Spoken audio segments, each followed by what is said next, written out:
আসসালামু আলাইকুম, শুভ বিকেল, গুড আফটারনুন। সবাই ভালো আছেন আশা করছি। 43তম বিসিএস এর ব্যাচ 3। আমাকে সবাই একটু যদি অনলাইনে জানান যে আপনাদের সাথে কি আমার কোনো আগে সেশন হয়েছে নাকি এটাই প্রথম, একটু যদি লিখে জানান তারপরে আমি শুরু করতে চাই। কারণ হলো, যদি আগে কোনো সেশন হয়ে থাকে তাহলে আমি প্রিলিমিনারি যে প্রয়োজনীয় কথাগুলো আমরা বলে থাকি অনেক সময় ভাইবা রিলেটেড, কিছু সোর্স বা কিছু তথ্য কিভাবে কোথা থেকে কালেক্ট করা যায়, সে কথাগুলো যদি আগে ক্লাস আপনাদের সাথে আমার না হয়ে থাকে তাহলে ওই কথাগুলো বলবো। আর যদি আগে আপনাদের সাথে আমার প্রথম সেশন, যে কিভাবে আমরা শুরু করি বা ভাইবাতে কিভাবে প্রস্তুতি নেওয়া যেতে পারে, সেগুলো যদি আগে আপনাদের সাথে আলাপ হয়ে থাকে তাহলে সেটা না করে আমি সোজা টপিকে চলে যেতে চাই। আর যেহেতু সময়ও কম, মাগরিব সামনে, সুতরাং যে কোনো মূল্যে আমাকে 6:30 আজকে শেষ করতেই হবে। তো আপনারা একটু ঝটপট বলেন আমাকে যে কি অবস্থা আছে।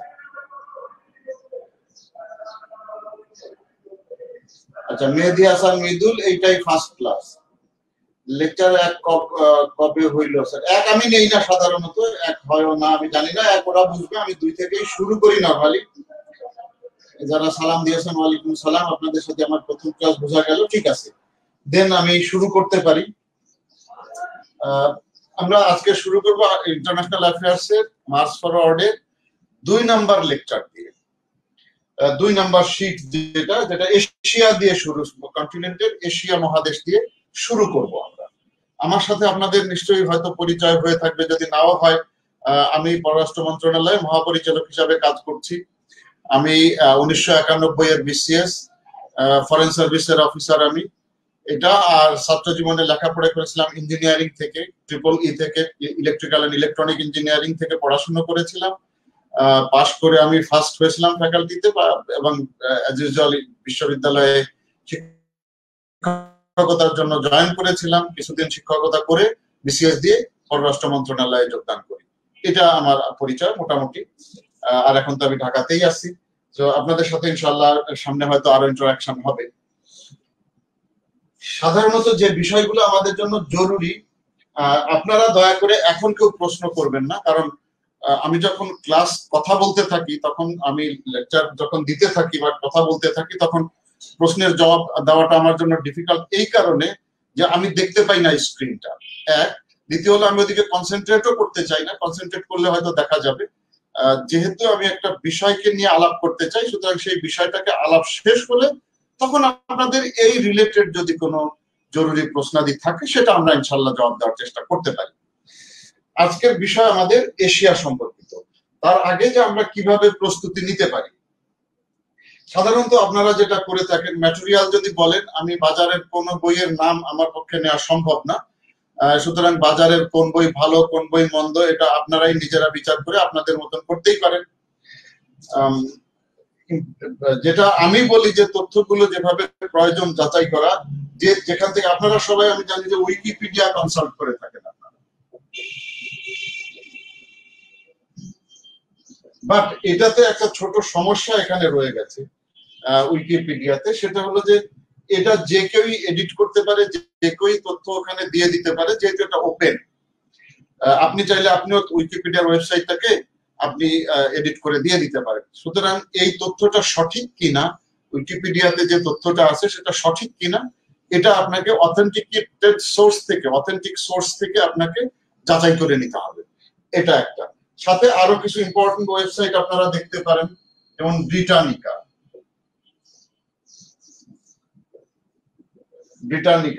হিস্ট্রি,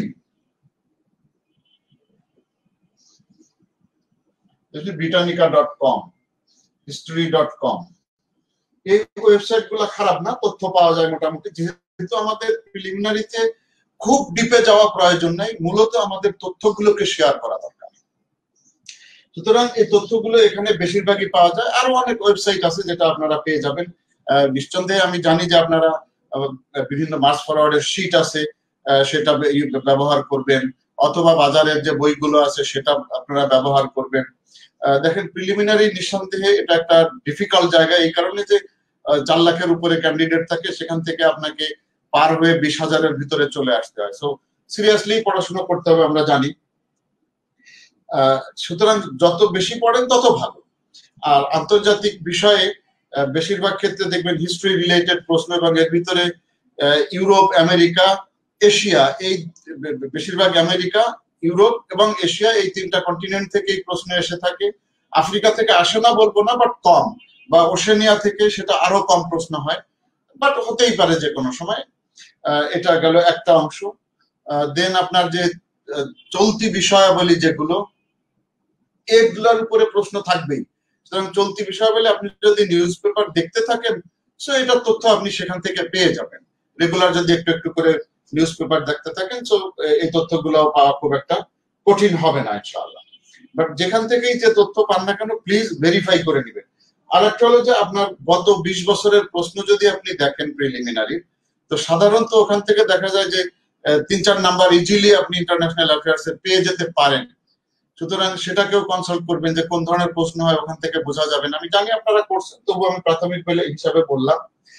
আর আরেকটা বিষয়, আমাদের কিছুটা সমস্যা হয়ে থাকে যেটা ইংরেজিতে, যেহেতু ওয়েবসাইট গুলো ইংরেজিতে, আমরা যখন ইংরেজি দেখি তো দু একজনের হয়তো ইংরেজি বুঝতে একটু সমস্যা ছোটখাটো হতেই পারে। সেই ক্ষেত্রে আপনারা কোনো ভালো translator, that means Google translation আছে বা অন্য কোনো যে ট্রান্সলেশন গুলো, অ্যাপ গুলো বা ওয়েবসাইট গুলো আছে, সেখান থেকে আপনারা ট্রান্সলেশন করিয়ে নিতে পারেন। সেখানে ছোটখাটো একটা সমস্যা আছে যে গুগল যে ট্রান্সলেশনটা করে এটা খুব সুন্দর হয় না, এটা আবার নিজেকে ঠিক মতন সাজিয়ে নিতে হয়, একটা ধারণা হয়তো আপনি পাবেন। সো সেই ট্রান্সলেশন করলে সেটা মাথায় রেখে নেবেন। আর কারো যদি কখনো কোনো কিছু প্রয়োজন হয় বিশেষভাবে, আমি ইনশাল্লাহ আপনাদের সাথে বেশিরভাগ সময়ই আছি। আমাকে আপনারা ইমেল করতে পারেন যে কোনো সময়, আমি সুযোগ মতন আপনাদেরকে ইমেলের জবাব দিয়ে দিব। আমার ইমেল আইডি হলো farhadul.islam@gmail.com, এটা আমার ইমেল আইডি আপনাদের সাথে। তো যখন কারো যদি কিছু মনে হয়, দয়া করে আমাকে ইমেল করলে আমি চেষ্টা করব যতটুকু পারি হেল্প করার জন্য। আমরা এখন টপিকে যাওয়ার আগে আরেকটা জিনিস আমি বলছি যে আমি যে বিষয়গুলো সাধারণত আলাপ করে থাকি আপনাদের সাথে, আপনারা যারা ক্যান্ডিডেট আছেন, যেগুলো দেখবেন যে নোট শিটে বা আপনাদের শিটে যেটা আছে, মাস ফরওয়ার্ড হোক আর যেই হোক, শিটে বা বাজারে যে বইগুলো আছে ওগুলো তো আপনারা অটোমেটিক পেয়েই যাবেন। আমি চেষ্টা করি ওর বাইরে গিয়ে কিছু তথ্য আপনাদের সাথে শেয়ার করতে। সুতরাং আপনারা তথ্যগুলোকে নোট করে নিলে ভালো হয়। সাথে সাথে যদি আপনারা প্রয়োজন মনে করেন, মার্চ ফরওয়ার্ডকে দয়া করে যোগাযোগ করবেন। ওদেরকে আমি শিট দিয়ে রাখি বা দিয়ে দিই, এটা দেওয়া আছে। তারপরে ওদের মাধ্যমে যদি আপনি চান, আমি যে আলাপটা করছি, আমি যে কথাগুলো বলবো, এই তথ্যগুলো আমি আপনাদেরকে হার্ড কপি আছে বা সফট কপি আছে, আমি দিয়ে দিতে পারবো ইনশাআল্লাহ। বাট আপনারা মার্চ ফরওয়ার্ডের মাধ্যমে যোগাযোগ করলে ভালো হয়। এটা হলো তথ্যের বিষয়টাতে। আর ক্লাস শুরু করতে করতে মাঝখানে যদি কোথাও কোনো ইন্টারাপশন আপনারা ফিল করেন, সেটা টেকনিক্যাল হতে পারে বা অন্য যে কোনো কিছু হতে পারে, দয়া করে আপনারা যদি এখানে আমাকে মেসেজ দেন, আমি দেখতে পাবো না। আপনারা মার্চ ফরওয়ার্ডকে ওদেরকে ফোন করবেন বা ওদের সাথে তথ্যটা লেনদেন শেয়ার করবেন, যাতে করে ওরা আমাকে, ইনফ্যাক্ট আসলে টেকনিক্যাল ইস্যুস গুলো ওরাই ওখান থেকে সমাধান করে দেয় আমাকে। সুতরাং ওরাই সমাধান করবে, এই জন্য ওদের সাথে যোগাযোগ করবেন। তারপরেও যদি আরো কোনো কিছু আমার সাথে যোগাযোগের প্রয়োজন হয়, ওরা আমাকে ফোন দিয়ে এটা সর্ট আউট করবে। সো আমরা এখন ইনশাআল্লাহ টপিকে চলে যেতে চাই।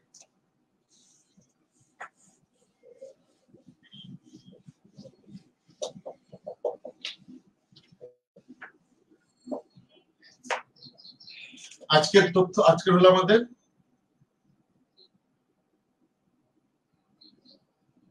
ইন্টারন্যাশনাল অ্যাফেয়ার্স 2 এর ডিসকাশন,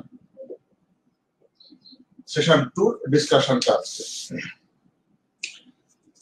আমি শুরুতেই বলেছি যে দেখেন, আমরা কিছু অতিরিক্ত যেগুলো আপনাদের শীটে আছে, মাস ফরওয়ার্ডের শীট বা বাজারের বই, এখানে যেগুলো আছে তার বাইরের কিছু তথ্য আমি আপনাদেরকে দিচ্ছি, এবং আজকের পুরো ক্লাসে আমি চেষ্টা করব যে অতিরিক্ত কিছু তথ্য আপনাদেরকে দেওয়ার জন্য। আরেকটা অনুরোধ আপনাদের উপরে, দয়া করে আপনারা যে কোনো শীটের উপরে শুধু নির্ভর করবেন না, আর শীটের তথ্যগুলোকেও যাচাই করে নেওয়া দরকার আছে। কারণ অনেক সময় হয়তো পুরনো তথ্য থেকে যেতে পারে, ওটা আপডেট হয়েছে, অথবা কোথাও প্রিন্টিং মিস্টেক হতে পারে, কোনো ধরনের সমস্যা হতেই পারে। সুতরাং সেগুলোও যেমন চেক করা দরকার।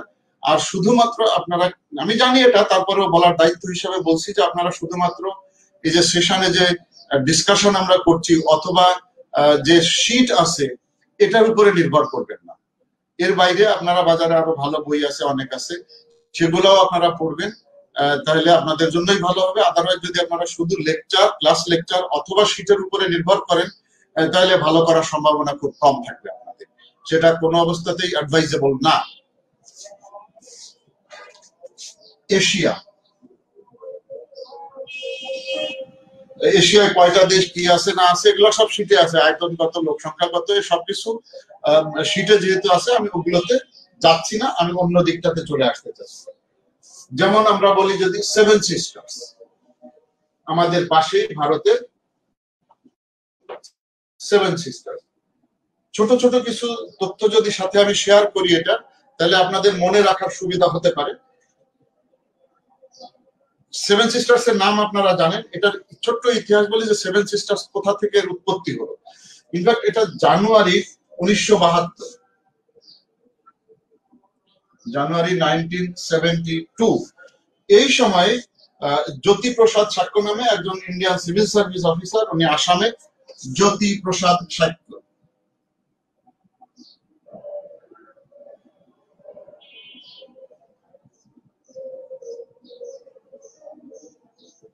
আমরা যদি বাংলায় লিখতে চাই,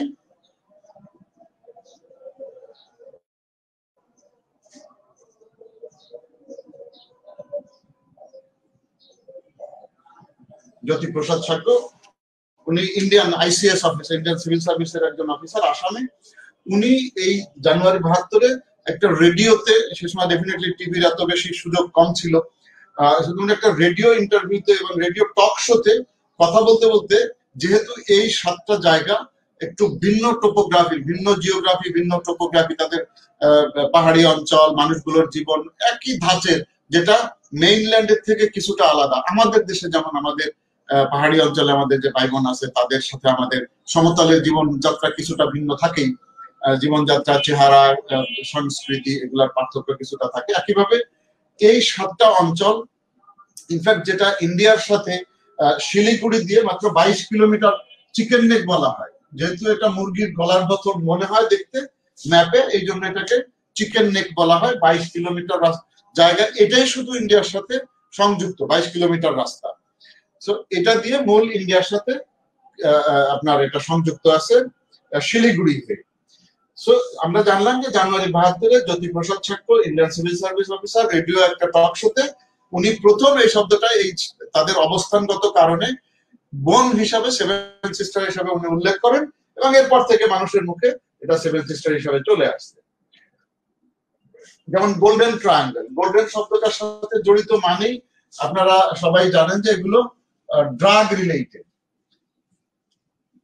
যেহেতু এটা প্রচুর পয়সা পাওয়া যায় বা অবৈধ পয়সা এখানে আসে একেবারে সোনার চেয়ে বেশি, এই ক্রিটিসাইজ করে বা স্যাটায়ার করে এই নামটা গোল্ডেন ট্রায়াঙ্গেল নাম দেয়া হয়, দিয়েছে সিআইএ। গোল্ডেন, এটা গোল্ডেন ট্রায়াঙ্গেল হইতে পারে, গোল্ডেন ট্রায়াঙ্গেল অথবা গোল্ডেন ক্রিসেন্ট।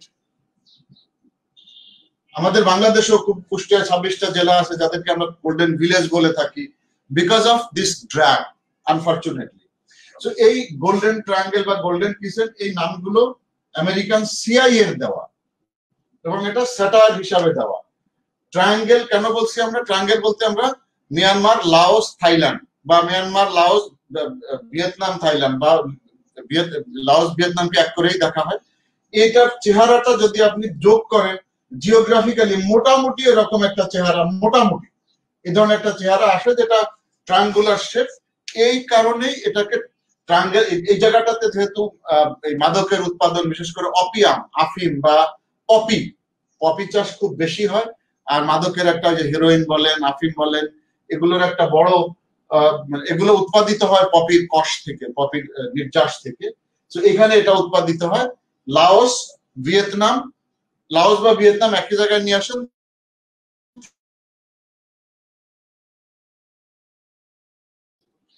এই 3টা জায়গা। শেপের কারণে ট্রায়াঙ্গেল বলা হয়েছে। ক্রিসেন্ট বলা হচ্ছে আপনার ইরান, আচ্ছা এটা হলো আপনার ক্রিসেন্ট বলা হচ্ছে এটার চেহারাটা একই রকমের, কিছুটা চাঁদ। ক্রিসেন্ট মানে হলো আপনার চাঁদ যখন নতুন উঠে সেটাকে আমরা ক্রিসেন্ট বলে থাকি। সো ইরান, তারপরে আপনার পাকিস্তান এবং আফগানিস্তান, পাকিস্তান, এটার শেপটা কিছুটা এরকম যখন ক্রিসেন্ট শেপের হয়ে আসে জিওগ্রাফিক্যালি যদি এই তিনটাকে যোগ করা হয়, ওই কারণে এটাকে গোল্ডেন ক্রিসেন্ট বলা হয়েছে। তো সেটা যদি আপনারা চিন্তা করেন বা আমরা যদি চিন্তা করি, আমরা দেখতে পারবো যে আমাদের একদিকে গোল্ডেন ক্রিসেন্ট আর একদিকে হলো আমাদের গোল্ডেন ট্রায়াঙ্গেল। এই যে বাংলাদেশ এবং ইন্ডিয়া এইরকম জায়গাতে, তার মানে বাংলাদেশ, ইন্ডিয়া, ভুটান, নেপাল, আমরা খুব ভালনারেবল জায়গাতে আছি। দুই মাদক সাম্রাজ্যের মাঝখানেই আমাদের অবস্থানটা। তো এনিওয়ে এটার নামকরণটা কেন সেটা আমরা বললাম। যেমন সার্ক, কান্ট্রিগুলোর আপনারা নাম জানেন, ওটা বলে আর সময় নষ্ট করাটা ঠিক হলো না। এনিওয়ে সার্ক, যেমন শুরুতে সার্কের নাম ছিল SARC।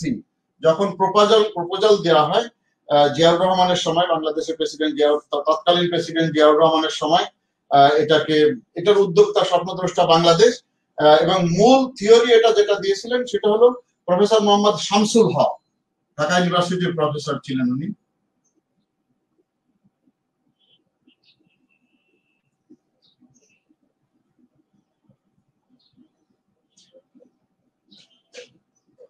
প্রফেসর মোহাম্মদ শামসুল হক, উনি ফরেন অ্যাডভাইজারও ছিলেন ওই সময়।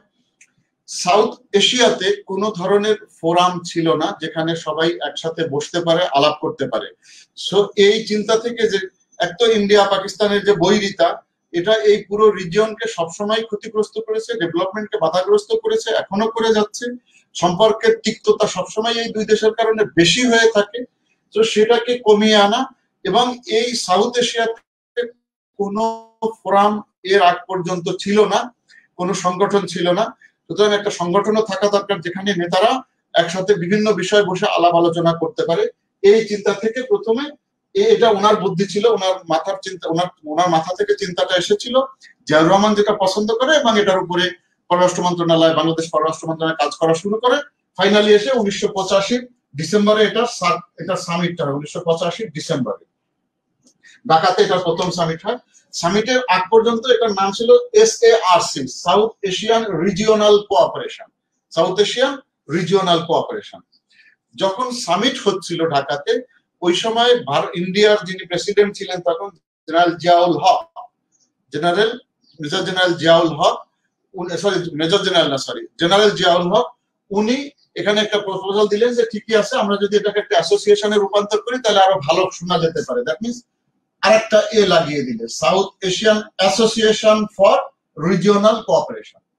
এবং সামিট বলতে মানে রাষ্ট্রপ্রধানদের, সরকার প্রধানদের যে সম্মেলন, সেটাকেই বোঝায় সব সময়। তো এই সামিটে যেহেতু জিয়াউল হক প্রপোজাল দিলেন এবং সামিট এটাকে অ্যাকসেপ্ট করলো, অন্য যারা সাত নেতা ছিলেন ওনারা এটাকে অ্যাকসেপ্ট করলেন, তখন থেকে SAARC হিসাবে এটা পরিগণিত হতে থাকলো। যেমন টাইগার ইকোনমি যদি আমরা বলি, এটা মেইন, এটা যে কোনো দেশের ক্ষেত্রেই হইতে পারে, শুধু যে সাউথ এশিয়া হবে তা না বা এশিয়া হবে তা না। টাইগার ইকোনমি বলতে বোঝা যায় যে যাদের ইকোনমিক ডেভেলপমেন্ট খুব দ্রুত, টাইগার শব্দ থেকেই বুঝতে পারছি আমরা, অনেক এক এক দেশে এক এক রকম নাম ব্যবহার করে। আমরা টাইগার সাধারণত শক্তির প্রতীক বা দ্রুততার প্রতীক হিসাবেও ব্যবহার করে থাকি। তো সেই নাম হিসাবেই টাইগার ইকোনমি নামটা চলে আসছে, যে সমস্ত দেশ খুব দ্রুত তাদের গ্রোথ এবং মানুষের জীবনের মান, তাদের গ্রোথ এবং জিডিপি গ্রোথ রেট এবং জীবন মান দ্রুত উন্নয়ন ঘটিয়েছে। বিশেষ করে এটা 60-এর দশকের থেকেই চিন্তা করা হয়ে থাকে। 60-এর দশক থেকে একদম এই সেঞ্চুরি 2010 বা এই 2000 সালের, সরি 1960 সাল থেকে 2000 সালের পরবর্তী সময় পর্যন্ত, এই যে 2010 সাল পর্যন্ত, এই সময়গুলোর ভিতরে এটা বিভিন্ন সময় চিন্তা করা হয়ে থাকে। যাদের এই জিডিপি গ্রোথ রেট বেশি ছিল তাদেরকে সাধারণত এই টাইগার ইকোনমি হিসাবে সেই ইকোনমি গুলোকে বলা হয়ে থাকে। যেমন আমরা যদি বলি ফোর টাইগার্স,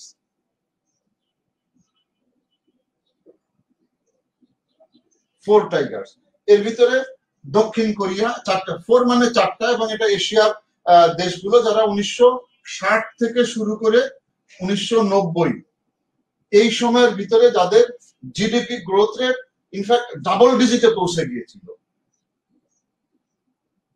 জিডিপি ডাবল ডিজিটে পৌঁছে গিয়েছিল, তার মানে 10 অথবা তার বেশি ডাবল ডিজিট। আমাদের যেমন সিঙ্গেল ডিজিটে 6, 7, 7.5 এরকম। চায়না একসময় ডাবল ডিজিটে 10-এর উপরে উঠে গিয়েছিল তাদের গ্রোথ রেট।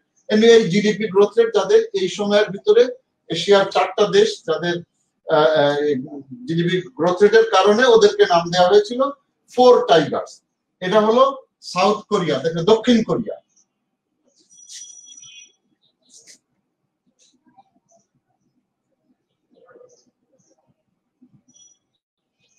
দক্ষিণ কোরিয়া,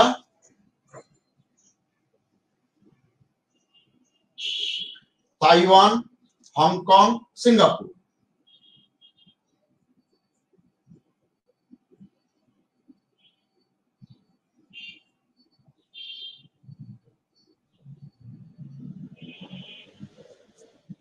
এই 4টা দেশ, তাদেরকে 4 টাইগার বলা হয়। এবং কেন বলা হয় সেটাও আমরা জানার চেষ্টা করলাম।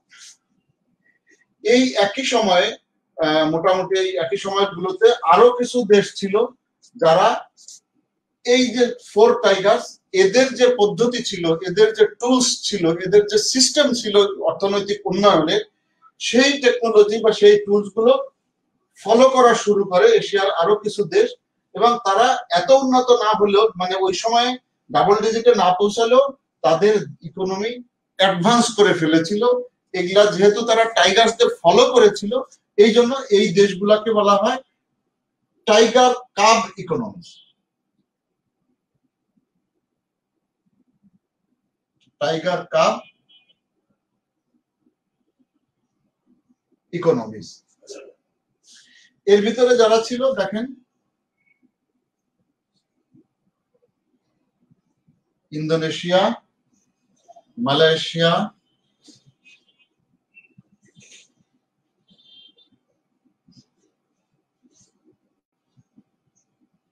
Thailand, Indonesia, Malaysia, Thailand, Vietnam, Philippines.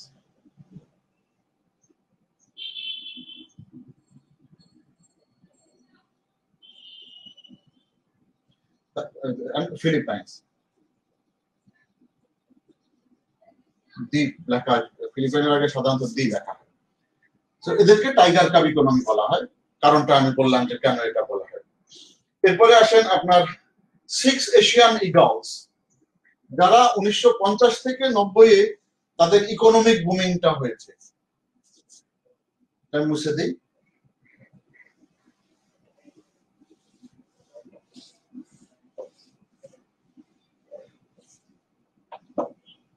Six Asian Eagles.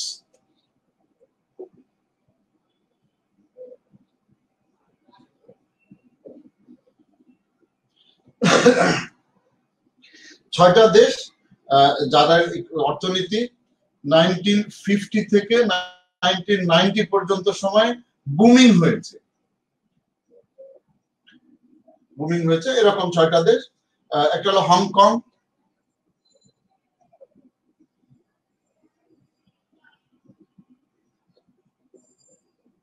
Singapore, Taiwan,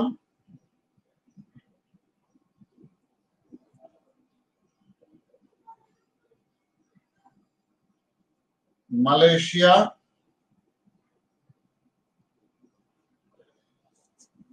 south Korea এবং জাপান। মানে দ্বিতীয় বিশ্বযুদ্ধের পরে যাদের ডেভেলপমেন্ট গুলো নজরে পড়ার মতন হয়েছে। জাপান, এদেরকে বলা হয় 6 এশিয়ান ইগলস, মানে তারা ছো মেরে উঠে গিয়েছে এরকম বোঝানোর জন্য। ইনফ্যাক্ট 50 থেকে 90-এর দশকে এই সময়গুলোর ভিতরে তাদের অ্যাডভান্সমেন্ট হয়েছে। তো আমি এশিয়ার গুলো বললাম।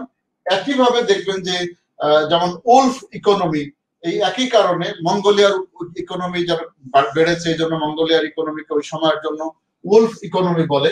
যেহেতু মঙ্গোলিয়ানরা উলফ পছন্দ করে এবং তাদের পাহাড়ি অঞ্চল বেশি, সো এটা তাদের ওখানে বেশিও পাওয়া যায়। আমরা যেমন টাইগার্স আমাদের জন্য, ওদের জন্য একই রকমের তারা ক্ষিপ্রগতি উলফ বলা হয়। উল্ফকে ধরে তারা।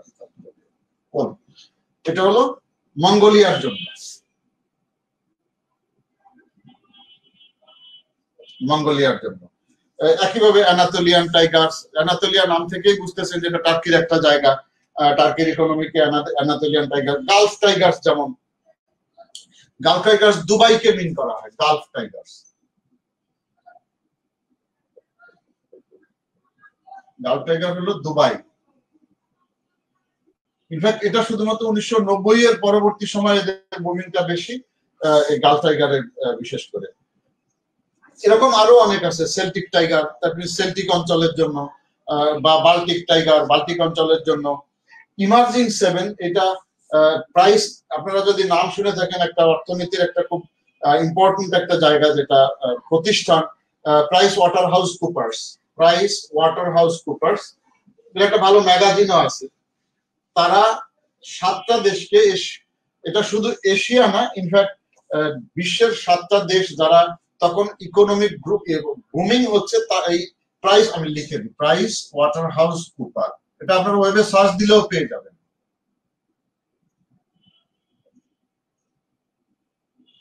একই সাথে প্রাইস ওয়াটার হাউস কুপার্স, এটুকু লিখি, Cooper's, price water house Cooper's. এই ম্যাগাজিন বা এই প্রতিষ্ঠানের, এই অর্থনৈতিক প্রতিষ্ঠান, এরা মানে 2006 বা 2000 সালের পরবর্তী সময়টাতে যাদের বুমিং হয়েছে এই দশক, এই শতাব্দীতে এসে, এবং তারা আস্তে আস্তে বেড়ে উঠছে, ইমার্জ করছে, এটা দেখে তারা 7টা জাতিকে, 7টা দেশকে ইমার্জিং 7 হিসাবে নাম দেয় এরা। সেই 7টা দেশ আমি লিখে দিচ্ছি, প্রাইস ওয়াটার হাউস কুপার্স। আপনারা ওয়েবসাইটে সার্চ দিলে পেয়ে যাবেন এটা, এরা কারা প্রতিষ্ঠান, এদের ব্যাপারে ডিটেল পেয়ে যাবেন। ইমার্জিং 7 বা E7 ও বলা হয়। 7টা দেশ, এই 7টা দেশের ভিতরে China, India, Brazil, China, India,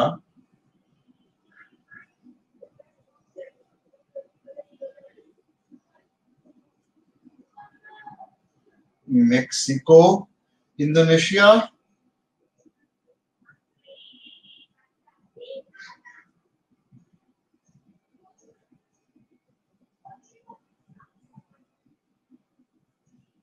দেখা যায় না, ইন্দোনেশিয়া এবং তুরস্ক, টার্কি, এই 7টা দেশ। দেখেন, দেখা যাচ্ছে China, India, Brazil, Mexico, Russia, Indonesia, turkey, এই 7টা দেশকে, এটা 2006 পরবর্তী সময়ে এদের ভূমিকা, অর্থনৈতিক উন্নয়নটা খুব দ্রুত ঘটেছে। এই হিসাবে প্রাইস ওয়াটার হাউস কুপার্স এরা এই এই দেশগুলোকে ইমার্জিং 7 হিসাবে সংজ্ঞায়িত করে। আমরা দেখতে পাই সেটা হিসাবে, যেমন ব্রিক্স আসছে, এর ভিতরেই দেখেন ব্রিক্স এর একটা কম্পোনেন্ট এখানেও আছে। আমি মুছে দিই। এটা তো গেল কিছু অর্থনৈতিক বিষয়াদি, এলোমেলো কিছু অর্থনৈতিক বিষয়াদি, যেগুলো অনেক সময় পরীক্ষায় 2-1টা দেখা যায় আসে।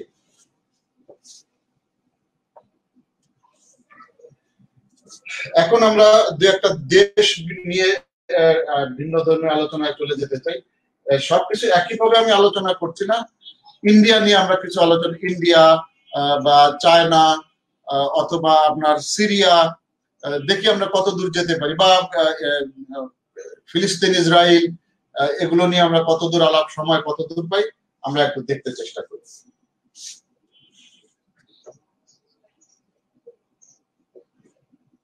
একটা দেশ ভিত্তিক কিছু অতিরিক্ত তথ্য আমরা দিয়ে যেতে চাই।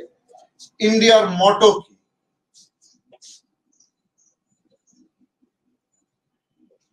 ইন্ডিয়ার মটো হলো সত্যমেব জয়তে, ট্রুথ অ্যালোন ট্রাম্পস, মানে সত্যের বিজয়, সত্যমেব জয়তে। এটা আপনারা অনেকেই হয়তো জানেন।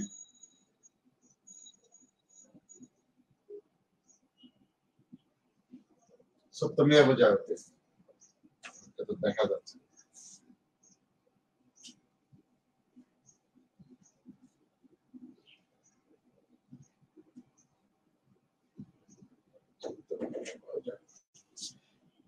এটা ইন্ডিয়ার মটো। আর ইন্ডিয়ার ওই যে প্রেসিডেন্টকে এগুলাতে গেলাম না। ইন্ডিয়ার পার্লামেন্ট বিশ্বের ভিতরে সবচেয়ে বড় পার্লামেন্ট।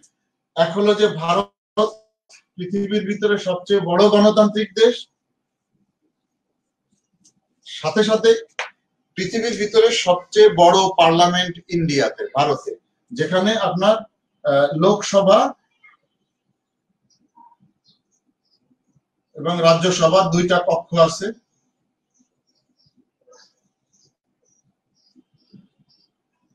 লোকসভায় আছে আপনার জায়গা 545 সিট আছে, দেখা যাচ্ছে না।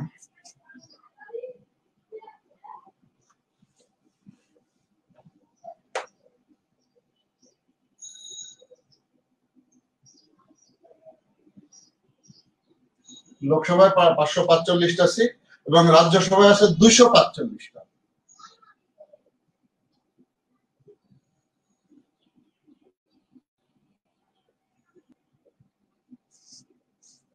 এই যে 545টা লোকসভা, অল্প একটু এখানে বলি যাতে বোঝা সহজ হয় লোকসভা কি রাজ্যসভা কি।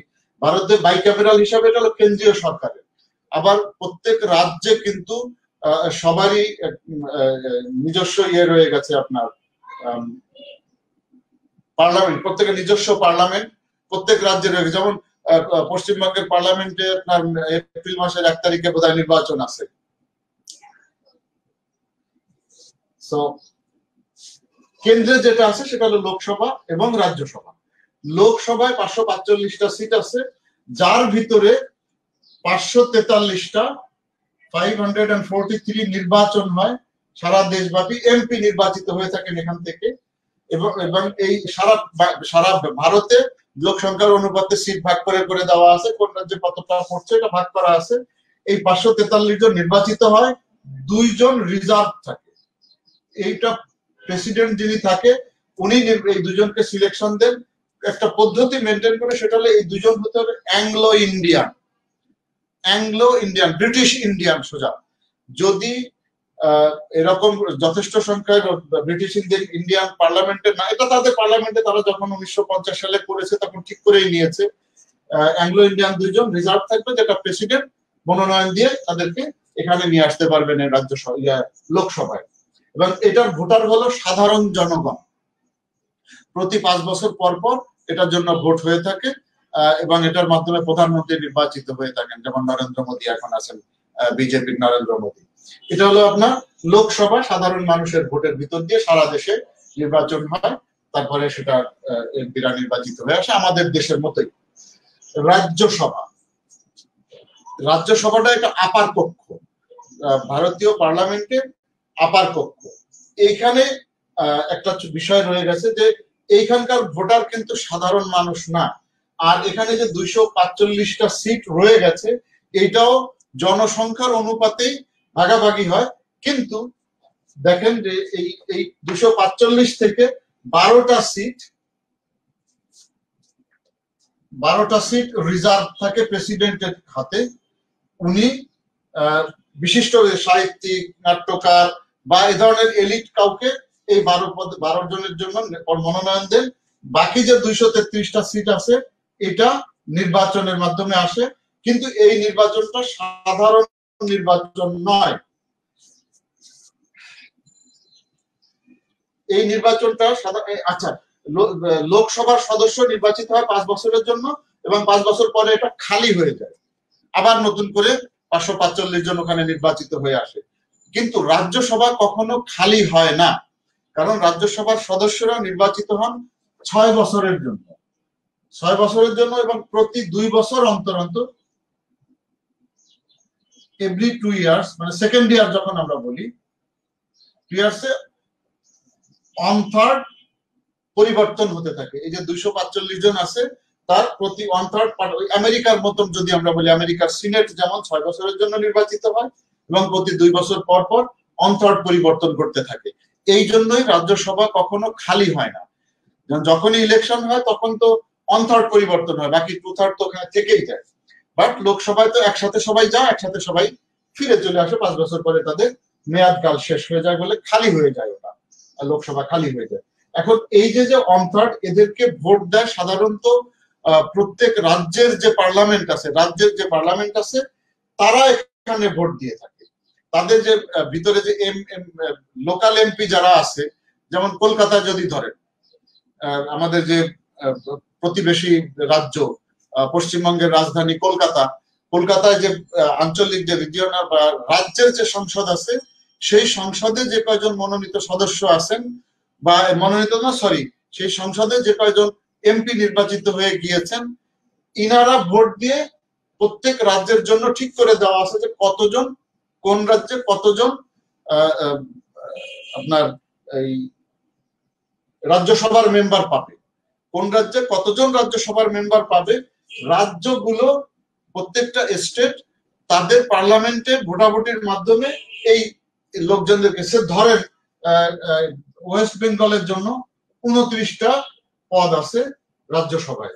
তো ওয়েস্ট বেঙ্গলের যে পার্লামেন্ট আছে, পার্লামেন্ট, সেখানে যারা এমপি নির্বাচিত হয়ে আসবেন ওনারা ভোট দিয়ে এই 29 জন রাজ্যসভার সদস্য ঠিক করে পাঠাবেন কেন্দ্রে। ওনারা এখান থেকে হবেন ঠিকই, কিন্তু কাজ করবেন ওনারা দিল্লিতে। এরকম যতগুলো রাজ্য আছে সব রাজ্য থেকে এটা ঠিক করে দেওয়া হয়, বিধানসভা যেটাকে আমরা বলে থাকি রাজ্যে।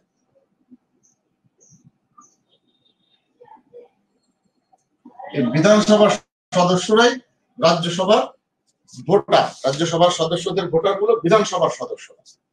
এটা আমরা জানি যে ভারতের ডোমিনিয়ন হয়েছে 15ই আগস্ট 1947।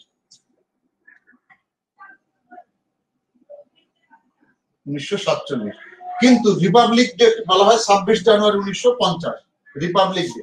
এটা হলো ভারতের ডোমিনিয়ন, কিন্তু ভারত তাদের ন্যাশনাল ডে হিসাবে সবসময় দেখবেন পালন করছে স্বাধীনতা, ভারতের কাছ থেকে যেদিন তারা স্বাধীন হয়েছে সেটা হলো আপনার ডোমিনিয়ন বলা হয়ে থাকে, ডোমিনিয়ন। আরেকটা হলো আপনার রিপাবলিক ডে, যেটা ভারত তাদের ন্যাশনাল ডে হিসাবে পালন করে থাকে। আমরা যেমন 26শে মার্চকে আমাদের ন্যাশনাল ডে করি, এরকম করে ভারতও আমাদের 26শে মার্চ কিন্তু ন্যাশনাল ডে আগে ছিল না। 1980-র আগে সেই সময় 16ই ডিসেম্বর ছিল ন্যাশনাল ডে, পরে এরশাদের সময় এসে তাকে পরিবর্তন করে দেওয়া হয়, 26শে মার্চকে ন্যাশনাল ডে ঘোষণা করা হয়। সো এনিওয়ে, ভারতের ন্যাশনাল ডে যদি আমরা বলি সেটা হলো রিপাবলিক ডে। এটা হলো 26 জানুয়ারি, রিপাবলিক ডেটা 26 জানুয়ারি 1950 আর কি। 26 জানুয়ারি হলো রিপাবলিক ডে, আর এটা সেট করা হয়েছিল 1950 সালে। কারণ হলো এই দিনে ভারতের সংবিধান গৃহীত হয়। ভারতের সংবিধান 26 জানুয়ারি 1950 এই তারিখে গৃহীত হয়েছিল, এই জন্য তারা 26 জানুয়ারি প্রতি বছর রিপাবলিক ডে হিসাবে পালন করে থাকে। আর পৃথিবীর ভিতরে আপনারা জানেন নিশ্চয়ই যে সবচেয়ে বড় বাঁধ, যেটা পৃথিবীর ভিতরে সবচেয়ে বড় বাঁধ, সেটা ভারতে। আমরা যেটার সাথে ভুগছি বা আমাদের সাথে পানি নিয়ে যেটাতে সমস্যা রয়েছে, ফারাক্কা বাঁধ। এটা পৃথিবীর ভিতরে শুধু ভারতের জন্য না, এটা ভারতের সবচেয়ে বড় বাঁধ হলো ফারাক্কা। আর সবচেয়ে পুরাতন ইউনিভার্সিটি কোনটা? আমরা এখানে দুইটা বিতর্ক চলে আসে। একটা হলো আপনার তক্ষশিলা, আমরা বলি তক্ষশিলা ইউনিভার্সিটি। আর একটা হলো আপনার ওইটা কোনটা আপনার নালন্দা ইউনিভার্সিটি। দুইটা ইউনিভার্সিটি নিয়ে বিতর্ক শুরু হয়ে যায়। ইনফ্যাক্ট যদি আপনি সময় হিসাবে দেখেন, এই তক্ষশিলা যেটা পাঞ্জাবে, এটা এখন পড়েছে পাকিস্তানের ভিতরে, এইটাকে সবচেয়ে পুরনো হিসাবে সবাই ধরে নেয়, কারণ এটা 10th সেঞ্চুরি বিসিই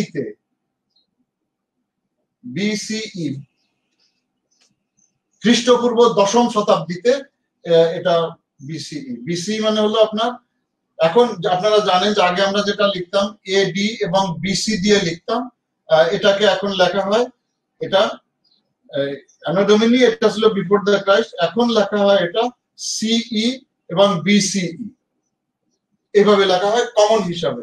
আগে লিখতাম আমরা অ্যানো ডোমিনি, খ্রিস্টের আগের অংশটা, আর বিসি হলো এডি হলো অ্যানো ডোমিনি, খ্রিস্টের মৃত্যুর পরের অংশটা, আর বিসি হলো বিফোর দ্য ক্রাইস্ট আমরা যখন বলতাম। এখন এটাকে বলা হয়ে থাকে কমন এরা এবং বিফোর দ্য কমন এরা। কমন এরা এবং বিফোর দ্য কমন এরা দুইটা অংশে ভাগ করে দেওয়া আছে, খ্রিস্টের জন্মের খ্রিস্টের পরবর্তী অংশ এবং আগের অংশ। কমনলি এইভাবে নাম নেওয়ার এই জন্য বিসিই, যেটা খ্রিস্টের জন্মের প্রায় 1000 বছর আগে এই তক্ষশিলা ইউনিভার্সিটিটা গঠিত, এখানে পাঠদান চলে, গঠিত হয়ে থাকে এবং স্থাপনা করা হয়ে থাকে। আর ওই যদি চিন্তা আমরা করে থাকি, নালন্দা দেখবেন 5th সেঞ্চুরিতে,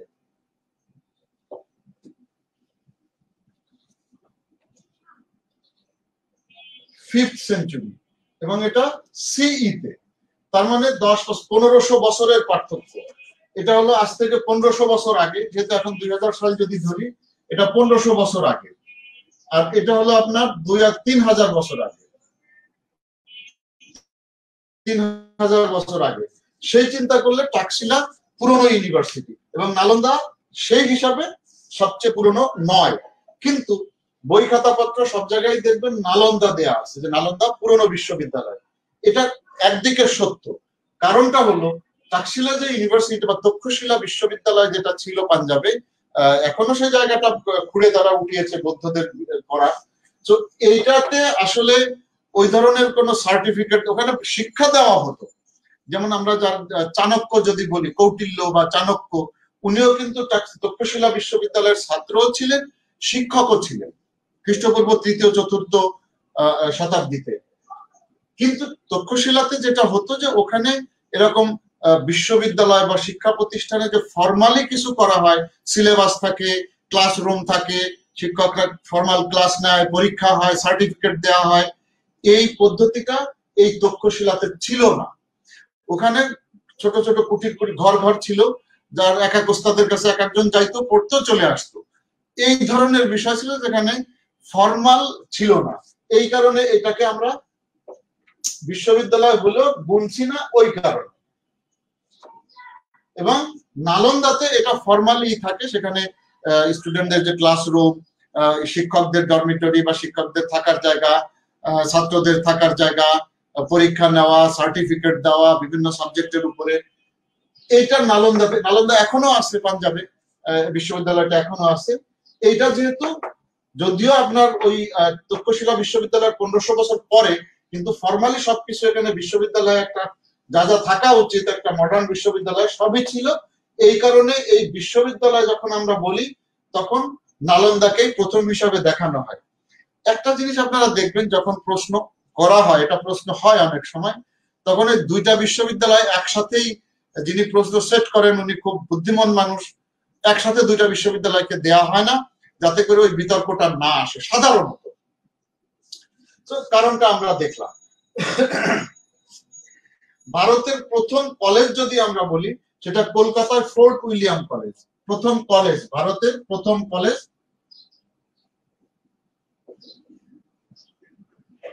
ফোর্ট উইলিয়াম, এটা কলকাতায়, এটা কলকাতাতে। পৃথিবীর ভিতরে সবচেয়ে বড় পোস্টাল নেটওয়ার্ক এখনো ভারতে। পৃথিবীর মধ্যে সবচেয়ে পোস্টাল নেটওয়ার্ক বড় ভারতে। আর ভারতের ন্যাশনাল রিভার আপনার গঙ্গা হচ্ছে তাদের জাতীয় নদী, এবং এনিম্যাল হিসাবে টাইগার হচ্ছে তাদের ন্যাশনাল এনিম্যাল, ফ্লাওয়ার হলো লোটাস, পদ্ম, ফুল হলো ফ্রুট হলো ম্যাঙ্গো, বার্ড হিসাবে আপনার ময়ূর, পিকক, এগুলো তাদের ন্যাশনাল সিম্বল, ন্যাশনাল পাখি, বার্ড, পিকক। ভারতে প্রায় কনস্টিটিউশন, অনেক অসংখ্য ভাষায় ভারতে মানুষ কথা বলে। ভারতে স্বীকৃত কনস্টিটিউশন স্বীকৃত ল্যাঙ্গুয়েজ আছে 22টা। 22টা কনস্টিটিউশনে স্বীকৃত ল্যাঙ্গুয়েজ আছে ভারতে। এবং মোটামুটি এ পর্যন্ত ভারতের, এটা হলো কনস্টিটিউশন, আর যদি বলেন যে আইডেন্টিফাইড ল্যাঙ্গুয়েজ কতগুলো, যে মোটামুটি এ পর্যন্ত যা পাওয়া গেছে যে ভারতে মোট 234টা ভাষায় মানুষ কথা বলে, 234টা ভাষায়। তার ভিতরে 22টা ভাষা স্বীকৃত কনস্টিটিউশন অনুযায়ী, যে কেউ এই 22টা ভাষাকে ব্যবহার করতে পারে অফিসিয়াল পারপাজে। ভারতের মোট রাজ্যের সংখ্যা 29টা ছিল, যেহেতু জম্মু কাশ্মীরের রাজ্যের যে অবস্থান সেটাকে বাদ দিয়ে দিয়েছে সরকার এবং ইউনিয়ন টেরিটরিতে নিয়ে গেছে। স্টেট হলো এখন তাহলে 28টা, আগে ছিল এখানে 29টা, 29 ছিল।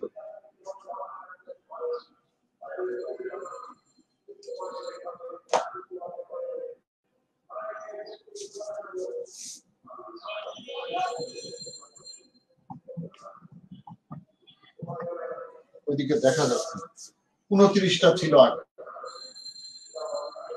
আর ইউনিয়ন টেরিটরি যেটা কেন্দ্র থেকে শাসিত হয়ে থাকে, ইউনিয়ন আগে ছিল 7টা, এখন হয়েছে 8টা। যেহেতু কাশ্মীর এখান থেকে কেটে এখানে এসে যোগ হয়েছে, এই জন্য ইউনিয়ন টেরিটরি এখন 8টা হয়েছে। জম্মু কাশ্মীর ইউনিয়ন টেরিটরি কবে হলো, জম্মু কাশ্মীর কবে তার রাজ্যের মর্যাদা হারালো এবং ইউনিয়ন টেরিটরি হলো, সেটা হলো 31 অক্টোবর 2019। এই দিনে জম্মু কাশ্মীর তাদের রাষ্ট্র মর্যাদা হারিয়ে ইউনিয়নের অন্তর্ভুক্ত। ইতিহাস, কাশ্মীরের ইতিহাস আপনারা জানেন, সুতরাং ওটা বলে আর সময় নষ্ট করতে চাইছি না। ভারতের ন্যাশনাল অ্যান্থেম এবং আপনার ন্যাশনাল সং দুটোই আছে, একটা হলো ন্যাশনাল অ্যান্থেম আর একটা হলো ন্যাশনাল সং।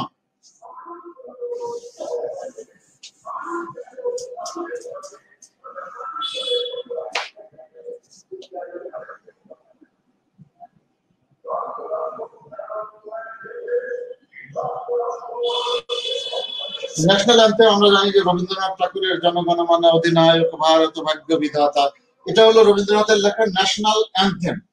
আরেকটা হলো ন্যাশনাল সং, যেটা বঙ্কিম বাবু উনি লিখেছিলেন ওনার যে আনন্দমঠ, এটা লিখে আনন্দমঠ নভেল, যেটা ওই নভেলে 1882-তে উনি এটা আনন্দমঠে প্রথম লেখেন, আনন্দমঠ। এবং ওনারা গেয়েছিল না তখন বঙ্কিম বাবু, বঙ্কিমচন্দ্র চট্টোপাধ্যায়, এটা তাদের ন্যাশনাল সং যেটা বন্দে মাতরম, এটা বন্দে মাতরম, এটা হলো জনগণমন রবীন্দ্রনাথ ঠাকুরের, এটা হলো বন্দে মাতরম।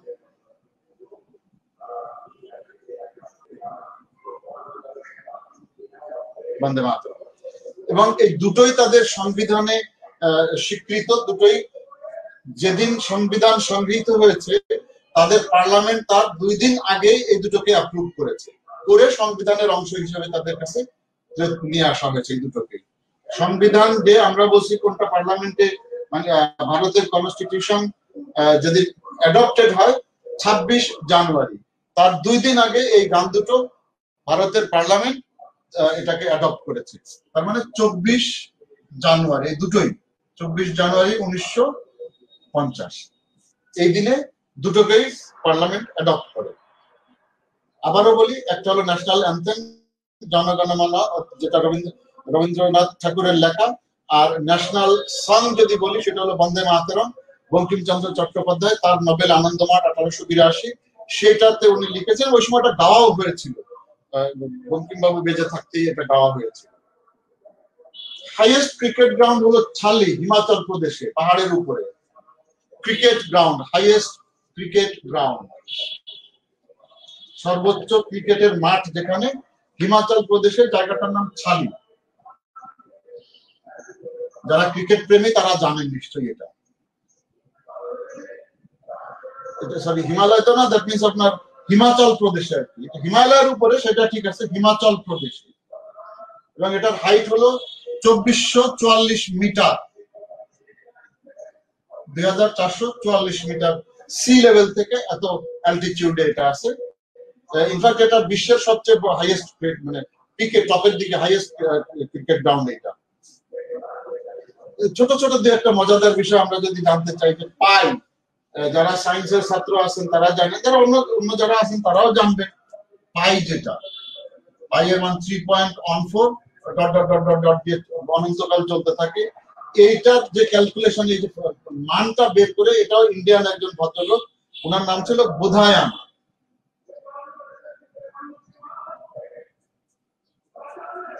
ইনফ্যাক্ট ম্যাথমেটিক্স এর ব্যাপারে যেমন লিভিং ক্যালকুলেটর বলা হতো শকুন্তলা দেবীকে, কিছুদিন আগে উনি মারা গেছেন, ভারতের শকুন্তলা দেবী, ওনার উপাধি ছিল ক্যালকুলেটর। যে কোনো ধরনের উনি হিসাব একদম যত বড় গুণ ভাগ যোগ যাই বলেন না কেন ক্যালকুলেটর দিয়ে যেগুলা করা হয় উনি দ্রুত এমনি নিজের ক্যালকুলেটর ছাড়াই এগুলা করে ফেলতেন, ক্যালকুলেশন গুলা করে ফেলতেন, শকুন্তলা দেবী। আবার গণিতজ্ঞ যদি বলি আমরা, বা ফাদার অফ গণিত যদি বলি, সেটাও কিন্তু ভারতেরই একজন, রামানুজন।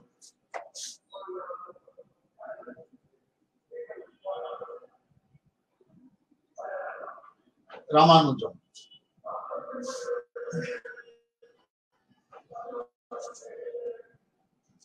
মজার ব্যাপার দেখেন, লোক সংখ্যার অনুপাতে পৃথিবীর ভিতরে second highest English speaking country হলো ভারত। লোক সংখ্যার বিবেচনায় দ্বিতীয় বৃহত্তম ইংলিশ স্পোকেন বা ইংলিশ স্পিকিং কান্ট্রি যদি বলি সেটা ভারত। আর আর্টিকেল 370 যেটা ছিল আগে 1950-এর, আর্টিকেল 370 ছিল 1950-এর কনস্টিটিউশনে, সেটা ভারত কবে রিপিল করলো, রিমুভ করলো, বা রিপিল বা রিমুভ করলো কনস্টিটিউশন থেকে, ভারতের কনস্টিটিউশন থেকে 5 আগস্ট 2019, 5 আগস্ট 2019 তারিখে এটাকে রিপিল করা হয়, বাদ দিয়ে দেওয়া হয়। এবং তারপরে তো আমরা বললাম যে এরপরে জম্মু কাশ্মীরের রাজ্যের মর্যাদা আপাতত বন্ধ, আপাতত এটাকে ক্যাপ্টেন এভিয়েন্স রাখা হয়েছে, কেন্দ্রের শাসনে নিয়ে আসা হয়েছে, ডেপুটি গভর্নর নিয়োগ করা হয়েছে এবং ওটাকে ইউনিয়ন টেরিটরিতে নিয়ে যাওয়া হয়েছে। ভারতের কনস্টিটিউশন যিনি ড্রাফট করেছিলেন ওনার নাম হলো ডক্টর বি আর আম্বেদকর। তিনি কনস্টিটিউশনকে ড্রাফট করেছিলেন,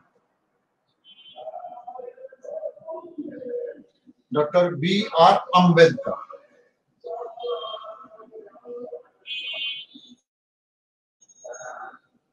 ডক্টর বি আর আম্বেদকর ভারতের কনস্টিটিউশনটা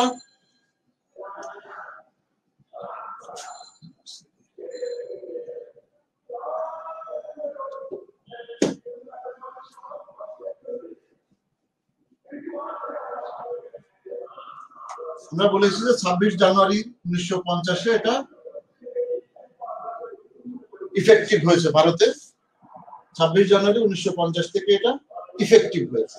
তো কিছু তথ্য আমরা ভারতের ব্যাপারে শেয়ার করতে চেষ্টা করলাম, যেহেতু আমাদের সময় কম, আমরা আরো দু একটা দেশ একটু দেখতেও চাই সাথে সাথে।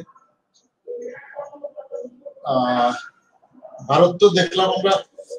সিরিয়া যেহেতু এখনকার সময়ে কনফ্লিক্টিং এরিয়ার ভিতরে একটা ইম্পর্টেন্ট জায়গা, সিরিয়া থেকে প্রশ্ন হয়, ইসরায়েল ফিলিস্তিন থেকেও প্রশ্ন হয়ে থাকে। তো আমরা দেখি সিরিয়া কিছুটা আলাপ করতে পারি কিনা, সুযোগ কতদূর পাই। সিরিয়া যেহেতু আরব দেশ এবং আরব স্প্রিং এর ধাক্কা এখানেও লেগেছিল, ছোট ছোট কিছু তথ্য আমরা, খুব বেশি না হলেও অল্প কিছু তথ্য আমরা এখান থেকে জেনে রাখার চেষ্টা করি, অ্যাডিশনালি যেটা আপনাদের বইয়ে আছে তার বাইরে। এটা আমরা যখন 1991 বিসিএস দেই তখন যেমন ইরাকের দুর্ঘটনাগুলো ঘটছিল, তো ইরাকের ব্যাপারে আমাদের প্রিলিমিনারিতে দেখবেন 13তম বিসিএস আমরা, ওখানে প্রশ্ন ছিল যে ইরাকের রাজনৈতিক দলের নাম, ইরাকের ক্ষমতাসীন সরকারের রাজনৈতিক দলের নাম। তো এই চিন্তা করেই আমি এই কিছু ছোটখাটো তথ্যকে এখানে অতিরিক্ত জোগাড় করার চেষ্টা করেছি আপনাদের সুবিধার জন্য। একইভাবে সিরিয়ার রাজনৈতিক দল যেটা বাশার আল আসাদ এখন যেটা প্রেসিডেন্ট আছে, এই দলটার নাম Baath party. Baath party, in fact Syrian বাথও বলা হয়, সিরিয়ান বাথ পার্টি। আরবিতে যারা লেখেন আলিফ লাম বা আইন তা, আল বাথ, আলিফ লাম বা আইন তা, আল বাথ, বাথ পার্টি। বাথ পার্টির অর্থ হলো রিসারেকশন, পুনরায় চলে আসা, পুনরুত্থান। এই বাথ পার্টি গঠিত হয় 7 এপ্রিল 1947 সালে। তো সিরিয়ান ক্ষমতাসীন দলের ক্ষমতায় যে সরকার আছে তাদের রাজনৈতিক দলের নাম সিরিয়ান বাথ পার্টি। বাথ আল বাথ আরবিতে বলা হয়, যার অর্থ হলো রিসারেকশন বা পুনরুত্থান বা পুনর্জাগরণ। এটা গঠিত হয় 7 এপ্রিল 1947 সালে। মজার ব্যাপার হলো এটার যিনি উদ্যোক্তা ছিলেন উনি একজন অর্থোডক্স খ্রিস্টান ছিলেন এবং গ্রিক ছিলেন, গ্রিক অর্থোডক্স খ্রিস্টান, শুধু খ্রিস্টান না। আমি এটা মুছে দেই। মাইকেল, ওনার নাম ছিল মাইকেল আফলাক। মাইকেল আফলাক গ্রিক অর্থোডক্স খ্রিস্টান ছিলেন।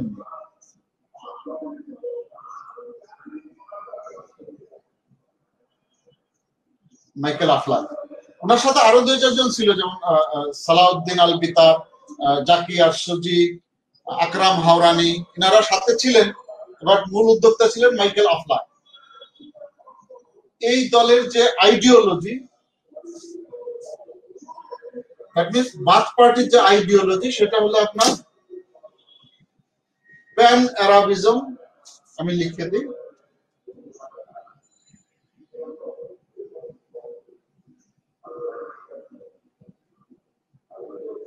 Pan Arabism, Arab nationalism,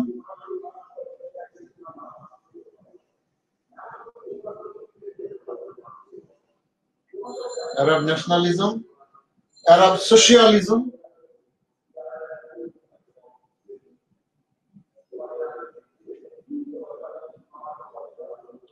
Arab socialism, then anti-imperialism,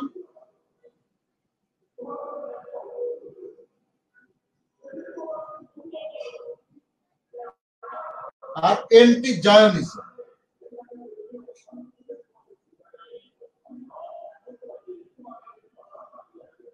anti-Judaism না, anti-Zionism। জায়নিজম এবং জুডাইজম দুটা দুই জিনিস। আমরা জাস্ট 1 মিনিট শুধু এটা বলার চেষ্টা করি। জায়নিজম হলো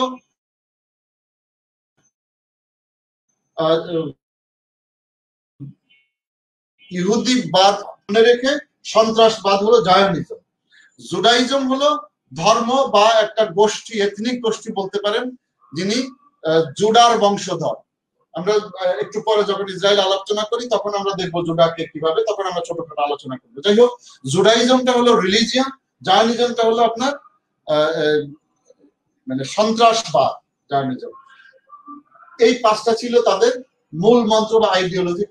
এখানে প্যান আরাবিজম আর আরব ন্যাশনালিজম প্রায় একই জিনিস। প্রায় প্যান আরাবিজমটা মোটামুটি এরকম বোঝা যেতে পারে যে সব আরব মিলে এক দেশের মতন আচরণ করা, তার মানে ইউনিটি, আরব ইউনিটি টোটাল।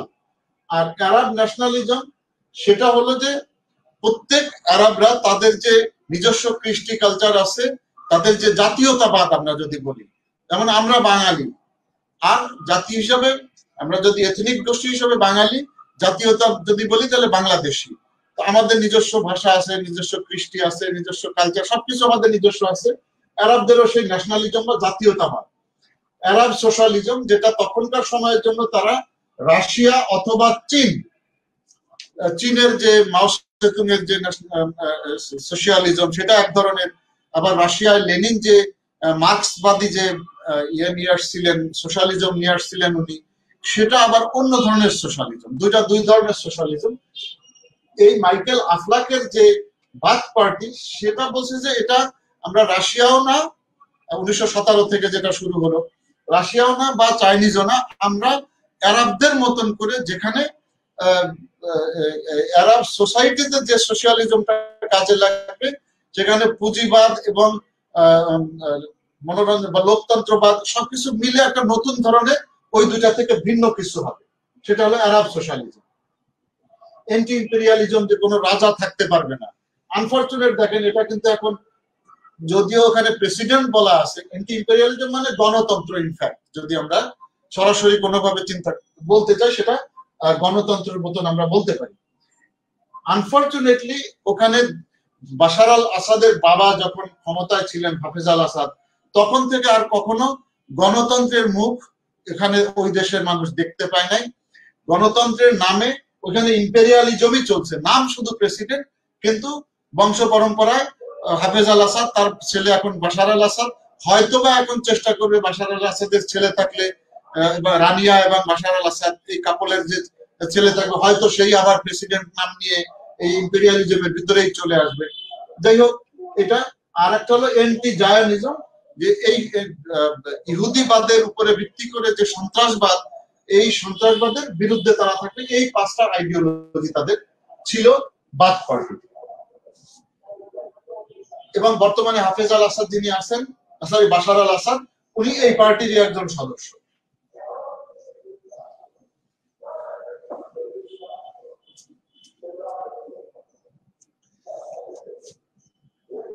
বাশার আল আসাদের বাবা ছিলেন হাফেজ আল আসাদ। হাফেজ আল আসাদ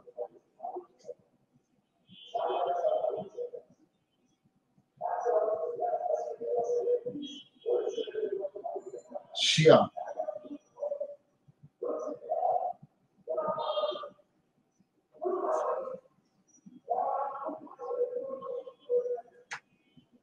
এই হাফেজ আল আসাদ উনি 1971 সালে যখন ক্ষমতা গ্রহণ করেন এই বাথ পার্টির তরফ থেকে, 12 মার্চ 1971 উনি প্রেসিডেন্ট হিসাবে দায়িত্ব নেন। 12 মার্চ 1971। এরপর থেকে উনি আর ক্ষমতা ছাড়েন নাই, বাস চিরতরে উনি প্রেসিডেন্ট হয়ে গেছেন মৃত্যু পর্যন্ত। উনি যেদিন মারা যান 10 জুন উনি মারা গিয়েছেন, 10 জুন 2000। আজীবন উনি সিরিয়ার প্রেসিডেন্ট ছিলেন। ওনারা শিয়া ধর্মাবলম্বী, মানে ইসলামের শিয়া সেক্ট আমরা বলি, শিয়া সেক্টের অন্তর্ভুক্ত।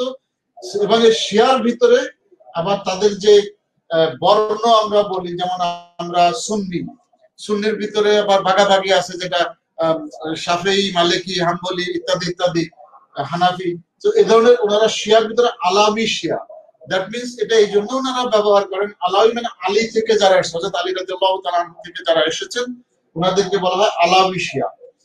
তার মানে ওনারা এই শিয়াদের ভিতরে যতগুলো ছোট ছোট ক্ষুদ্র গোষ্ঠী আছে, সেক্ট আছে, এই সেক্টের ভিতরে সবচাইতে সম্মানিত বলা হয় আলীর যারা ফলোয়ার মনে করে নিজেদেরকে বা দাবি করে, আলাউই, তাদেরকে। এই হাফেজ আল আসাদ এরা এই শিয়া ধর্মের আলাউই সেক্টের ফলোয়ার।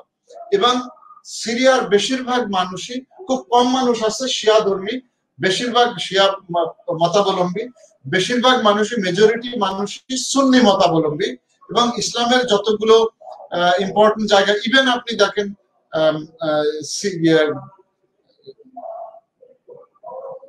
ইসরায়েল যে বিজয় করেছিলেন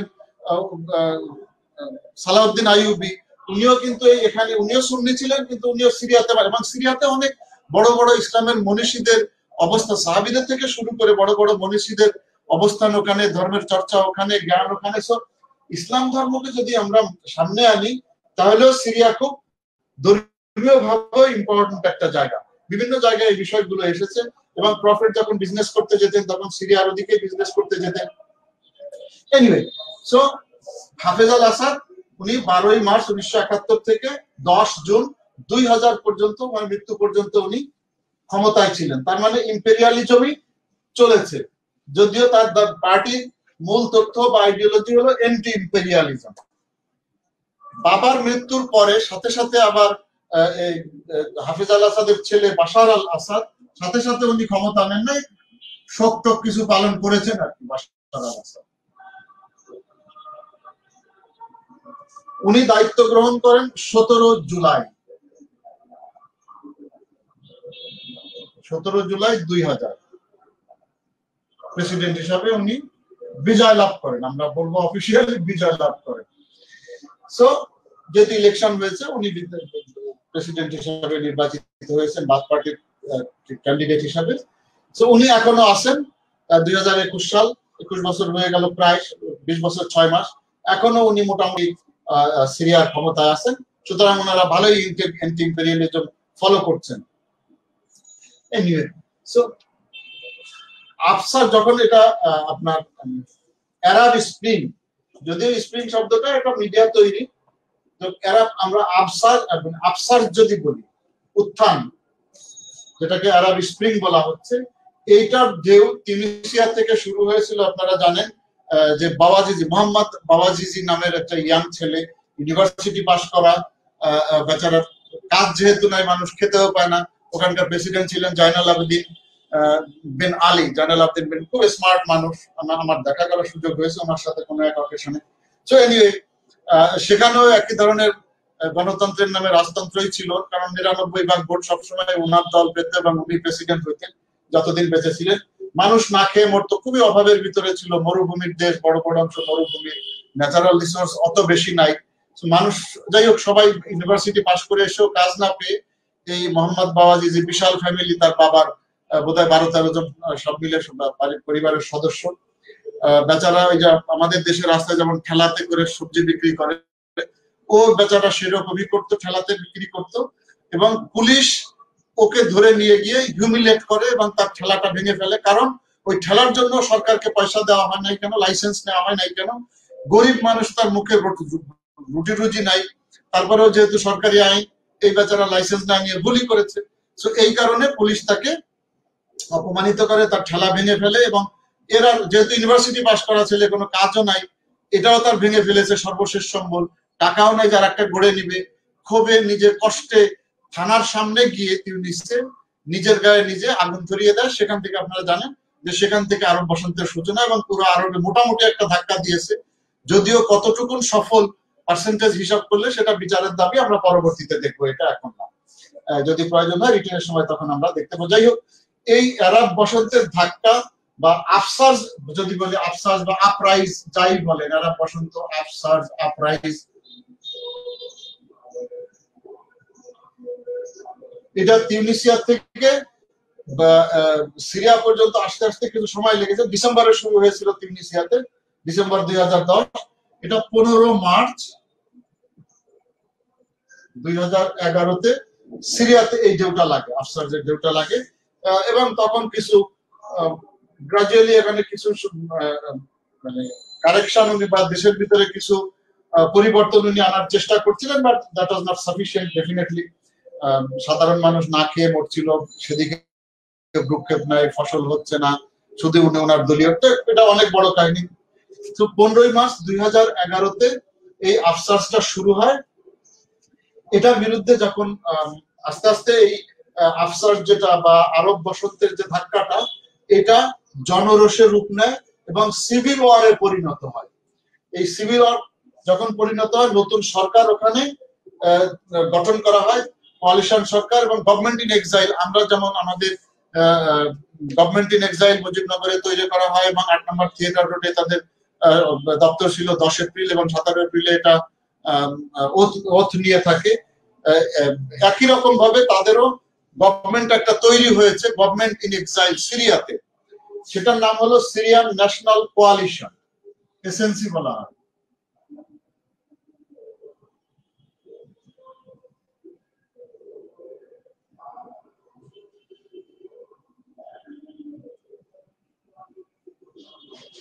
সিরিয়ান ন্যাশনাল কোয়ালিশন, এসএনসি। তারা দোহাতে তাদের হেডকোয়ার্টার, এবং তারা ইস্তাম্বুলে তাদের হেডকোয়ার্টার, দোহাতে তারা সরকার গঠন করেছিল, দোহাতে, কাতারের দোহাতে। এই এসএনসি বা সিরিয়ান ন্যাশনাল কোয়ালিশন, সিরিয়ার এটা একটা দাবিকৃত সরকার, তারা এক্সাইলে আছে। এরা শপথ নিয়েছিল দোহাতে, ফর্ম করেছিল দোহাতে, এবং তাদের সদর দপ্তর হলো এখন ইস্তাম্বুলে। তারা এখনো অপারেট করে। এই এসএনসি ফর্ম হয়েছিল 11 নভেম্বর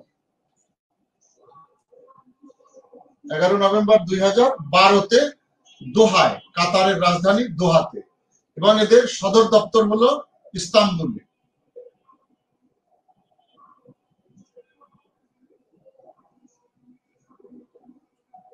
সদর দপ্তর ইস্তাম্বুল, এসএনসি। এবং এই এসএনসি গঠন হওয়ার আগেই সরকারি বাহিনীর একটা বড় অংশ, তারা ওখান থেকে সরকারি দল থেকে, মানে সরকারের আর্মির একটা বড় অংশ, তারা ওখান থেকে সরে আসে, সরকারের থেকে সরে আসে। এবং আশেপাশে আরো কিছু যেমন আপনার হিজবুল্লাহ বা এই ধরনের, সৌদি আরব তখন এটাকে উস্কে দিত, সৌদি আরবের সহায়তায় তারা একটা নতুন সেনাবাহিনী তখন তৈরি করে। এই সরকার গঠনের আগেই সিভিল ওয়ারটা যখন শুরু হয়, সেই সময় একটা সরকার গঠন তারা করে, যেটাকে বলা হয় free Syrian army, free Syrian army.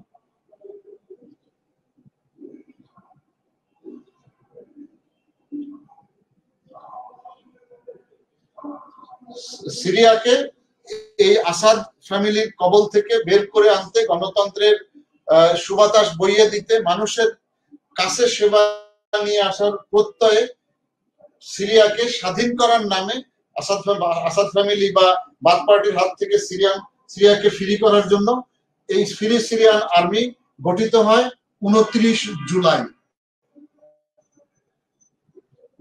July 2011 এবং শুরুতে এর সৈন্য সংখ্যা ছিল 25,000। এখন এটা বেড়ে অনেক আরো বেশি হয়েছে, যেটার সাথে আরো বিভিন্ন দল যুক্ত হয়েছে, তারা অস্ত্র পাচ্ছে। এটাও ইন্টারনাল পলিটিক্স। কেউ আমেরিকাকে সাপোর্ট করে, আমেরিকার সাথে টার্কি এক সময় ছিল, তারা সন্ত্রাসের নামে ফান্ডও দিয়েছে সিরিয়াতে যুদ্ধ করার জন্য। আবার যখন এরদোগানের বিরুদ্ধে আমেরিকা লেগে গিয়েছে বলে মনে করছে এরদোগানকে নামানো এবং তাকে অ্যাসাসিনেট করতে চেষ্টা করেছে, রাষ্ট্র আনস্টেবল করার চেষ্টা করেছে। তারপর 2016-তে তারপর থেকে আবার আমেরিকার সাথে এরদোগানের বা টার্কির সম্পর্ক খারাপ হয়েছে, তখন থেকে আবার টার্কি অন্যদিকে রাশিয়ার সাথে মোড় নিয়েছে। তো এটা ইন্টারন্যাশনাল পলিটিক্স এর অংশ। আপাতত আমরা এই তথ্যগুলো সিরিয়ার ব্যাপারে জানলাম। সময় দৌড়াচ্ছে রে ভাই। সিরিয়া আর আমরা ডিটেল যাচ্ছি না। ইউএই নিয়ে ছোটখাটো দু একটা আলোচনা আমরা একটু করি, 2-3টা ইনফরমেশন। ইউনাইটেড আরব আমিরাতস, এটা কয়েকটা আমিরাতের সম্মিলন, এটা নামগুলো আপনারা জানেন, ওখানে আমি যাচ্ছি না। ইম্পর্টেন্ট যে জিনিসটা যাচ্ছি যে 1971 সালে এই ইউএইও স্বাধীন হয়। স্বাধীন মানে আমাদের মতন স্বাধীন না, তাদের মতন স্বাধীন। ইনফ্যাক্ট এই ইউএই, কুয়েত, এই অঞ্চলগুলো, এই যে এখন যে আলাদা দেশগুলো হয়েছে, এগুলো ব্রিটিশরা দেখাশোনা করত। এগুলা এক ধরনের ব্রিটিশ কলোনি ছিল। 1971-এ এসে ব্রিটিশরা তাদের, যেহেতু আমরা যদি দেখি যে পুরো আরব বা জাজিরাতুল আরব বা আরব গালফ যদি আমরা বলি, এই জায়গাটা আপনার ব্রিটিশরাই ক্যাপ্টেন লরেন্সের বুদ্ধিতে, নেতৃত্বে, ব্রিটিশদের সহযোগিতায় এখান থেকে ওসমানিয়া খেলাফতের পুরো অঞ্চলটা একদম সিরিয়া বলেন বা মানে গালফের 6টা দেশ, সিরিয়া, ইরাক, ইসরায়েল পর্যন্ত বিস্তৃত ছিল এবং ইরানের একটা অংশ পর্যন্ত, মেসোপটেমিয়া এবং ইরান পর্যন্ত বিস্তৃত ছিল এরা। সো এদেরকে সরিয়ে দেওয়ার জন্য ব্রিটিশরা, এটা অনেক লম্বা কাহিনী আছে, সেখানে যাচ্ছে না, ব্রিটিশরা এটা এক ধরনের ষড়যন্ত্র করে এখন যারা সৌদি কিং ফ্যামিলি আছে, সৌদ ফ্যামিলি, এদেরকে তারা ব্যবহার করে। এরা নজদের অধিবাসী ছিল, মূলত এরা নজদের একটা ট্রাইব ছিল, দুর্ধর্ষ ছিল, এবং তারা এই ভদ্রলোক ক্যাপ্টেন লরেন্স, ইনফ্যাক্ট লেফটেন্যান্ট ছিল ইয়াং, এদেরকে খুঁজে বের করে যে এদেরকে এরা মুসলমানদেরকে বিট্রে করার জন্য এরাই সবচেয়ে ভালো জাতি বা ভালো ট্রাইব। তো ওসমানিয়া খেলাফতের বিরুদ্ধে এদেরকে দিয়ে বিট্রে করিয়ে সৌদি আরবকে আলাদা স্বাধীন করে ফেলা হয় এবং ওসমানিয়াদেরকে ওখান থেকে বিতাড়িত করা হয়। প্রথম বিশ্বযুদ্ধে আপনারা জানেন যে ওসমানিয়ারা হেরে যায়, বা ওটোমান এম্পায়ার আমরা যেটা বলি সেটা হেরে যায়। এনিওয়ে, ইউএই তারপরেও ব্রিটিশদের করতলগত ছিল, শাসন করত ব্রিটিশরাই। 1971-এ এসে ব্রিটিশরা আর এটাকে নিতে চাইছিল না, বলছে যেটা আমরা সামারি হলো আমরা তোমাদের সাথে নাই, বা তোমাদের এগুলা চালাবো না, তোমরা তোমাদেরটা চালাও, আমাদের যে সম্পদ যা যা নেওয়া দরকার যতটুকু পারছি নিয়েছি, আর দরকার নাই আমাদের, এখন তোমরা চালাও। এখন কারণ তখন আস্তে আস্তে মানুষের ভিতরে কিছু ক্ষোভেরও সৃষ্টি হচ্ছিল। যাই হোক, এখনকার যারা রুলার ফ্যামিলি আছে এবং এই ব্রিটিশরা ছেড়ে দেওয়ার পরে এই দুইটা দেশ আবার নিজেদের ভিতরে ঝগড়াঝাটি করে, কুয়েত এবং ইউএই, তারা নিজেদের ভিতরে ঝগড়াঝাটি করে আবার দুইটা ছোট, কুয়েত একদম ছোট একটা দেশ, আপনি 1 ঘন্টা গাড়ি চালালে আর যে দেশ খুঁজে পাবেন না, সে কাতারও ছোট একটা দেশ, খুঁজে পাবেন না 1-1.5 ঘন্টার বেশি আর গাড়ি চালানোর কোনো জায়গাও নাই। তো ইউএই ব্রিটিশরা ছেড়ে চলে যায়। আমরা যদি বলেন স্বাধীন হয় বলতে পারেন, বাট বিষয়টা হলো ব্রিটিশরা ওদেরকে পরিত্যাগ করে চলে গেছিল এই সময় ইউএই কে, সেটা ছিল। এবং ইউএই যারা রুলার ছিল, এখনকার যারা রুলার, তারা ব্রিটিশদেরকে অনুরোধ করেছিল যে তোমরা যেও না আমাদের এখান থেকে, তোমরা শাসন করো, আমরা তোমাদের সাথে আসি। বাট ব্রিটিশরা এটা থাকতে চায় নাই। আর আমরা 1971 সালে পাকিস্তানিদের বিরুদ্ধে যুদ্ধ করে স্বাধীন হয়েছি। তো দুইজনের স্বাধীনতার ভিতরে এটা একটা বড় পার্থক্য। যাই হোক, ইউএই কাছে আমরা ঋণী, কারণ বঙ্গবন্ধুর জীবদ্দশায় গালফ কান্ট্রির একমাত্র ইউএই, ইউনাইটেড আরব আমিরাতস বা আবুধাবি যার রাজধানী, সংযুক্ত আরব আমিরাতের রাজধানী, এরাই বঙ্গবন্ধুর জীবদ্দশায় বাংলাদেশকে একমাত্র গালফ কান্ট্রি, আরব বলি নাই আমি, গালফ কান্ট্রি, যারা বঙ্গবন্ধুর জীবদ্দশায় বাংলাদেশকে রিকগনাইজ করে। এই দেশটা 2 ডিসেম্বর 1971 সালে এস্টাবলিশ হয়। ব্রিটিশরা এই দিনে তাদেরকে ছেড়ে চলে যায়। এর কয়েকদিন পরে দেখেন 16 ডিসেম্বর আমরা স্বাধীন হলাম। 16 ডিসেম্বর আমরা স্বাধীন হলাম। সো এটা আমাদের বয়স একই রকম।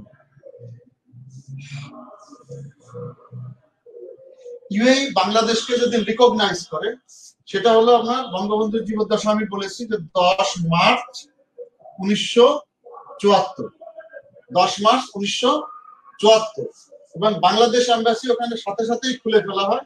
এটা প্রয়োজনও ছিল আমাদের, গালফের রিকগনিশন যেহেতু পেয়ে গেছি, গালফের অন্য কান্ট্রিগুলোর রিকগনিশন পাওয়া জরুরি ছিল, আরো অনেক বিষয় সেখানে ছিল।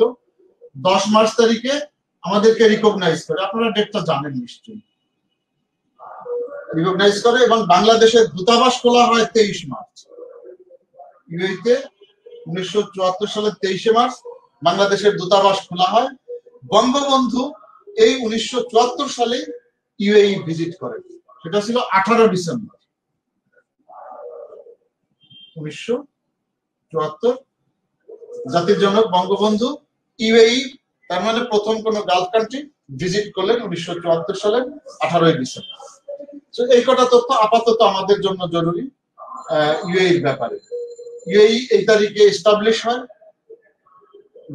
বাংলাদেশকে রিকগনাইজ করে 10 মার্চ। বাংলাদেশের দূতাবাস ইউএইতে খোলা হয় 23 মার্চ 1974।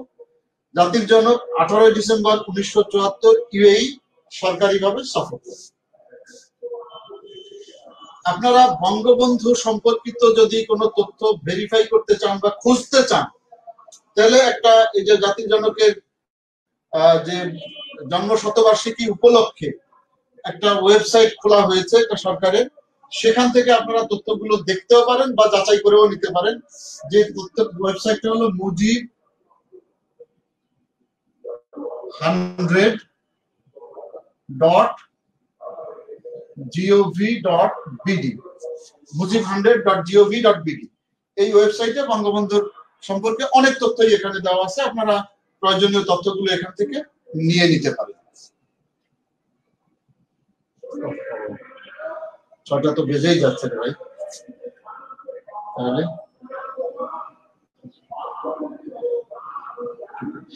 আমরা ইসরায়েলের ব্যাপারে ছোট একটু তথ্য আমরা দিতে চাই, দেখি 5 মিনিটের মধ্যে ইসরায়েল সম্পর্কে। কারণ আমার মনে হয় যে ইসরায়েল থেকে, ইসরায়েল বলতে মানে ইসরায়েল ফিলিস্তিন আর কি, এই কনফ্লিক্টটা এখান থেকে ছোটখাটো কোনো একটা প্রশ্ন হয়েও যেতে পারে।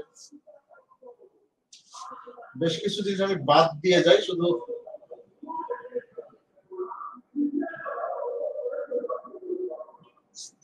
তথ্যগুলোই শুধু দিয়ে যাই, দিয়ে আমি আপনাদের, যেহেতু আর সময় বাকি নাই, 10-12 মিনিট আছে, আমি এই তথ্যগুলো দিয়ে আপনাদের কিছু প্রশ্ন নেওয়ার চেষ্টা করবো 2-4-5 মিনিট যতটুকু পারি মাগরিবের আগ পর্যন্ত। পশ্চিম তীর বা ওয়েস্ট ব্যাংকে প্রথম কবে কাঁটাতারের বেড়া দেওয়া হয় বা বাঁধ নির্মাণ করা হয়? এটা 2002 সালে। 2002 সালে ওয়েস্ট ব্যাংক বা পশ্চিম তীরে বাঁধ নির্মাণ করা হয় বা বেড়া দিয়ে দেওয়া হয়, যাতে ওদিকে ফিলিস্তিনিরা যেতে না পারে।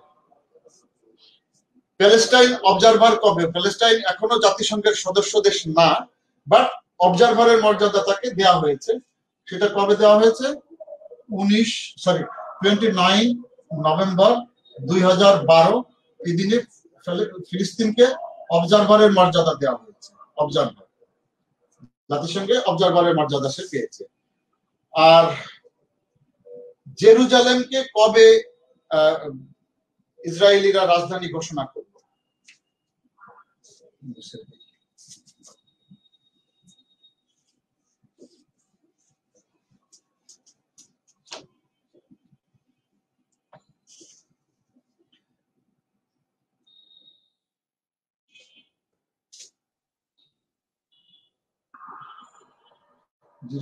ডিসেম্বর 2017। এই তারিখে ক্যাপিটাল ঘোষণা করা হয় জেরুজালেমকে, ইসরায়েলের ক্যাপিটাল। এখন যেমন, বা এর আগে যদি আমরা বলি তেল আবিব ছিল ক্যাপিটাল, এই সময় এসে জেরুজালেমকে ক্যাপিটাল ঘোষণা করা হয় এবং যুক্তরাষ্ট্র বা আমেরিকা ওখানে এম্বাসি খোলার জন্য যে দিনটি বেছে নেয় সেটা ছিল 70th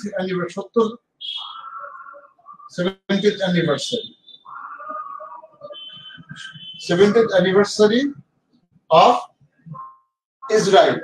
ইসরায়েলের জন্ম ছিল যেদিন, সেই দিন তার 70তম দিনে, দ্যাট মিনস 14ই মে 2018। যেহেতু 1948 সালে ইসরায়েলের জন্ম এই দিনে, 14ই মে 1948 সালে ইসরায়েলের জন্ম, এবং এই সময় তারা জাতিসংঘের সদস্য হয়ে গেছে। এই তার 70তম দিবসে এসে 70th অ্যানিভার্সারিতে 14ই মে 2018-তে ইসরায়েল তারা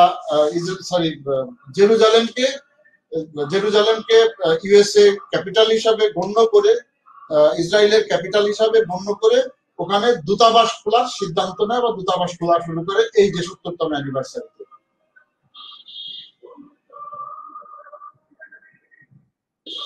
এ পর্যন্ত যে সমস্ত আরব দেশ, মুসলিম দেশ না, আরব দেশ, মোট 6টা আরব দেশ এ পর্যন্ত ইসরায়েলের সাথে সম্পর্ক করেছে বা ইসরায়েলকে রিকগনাইজ করেছে বা ইসরায়েলের সাথে চুক্তি করেছে। 6টা দেশ।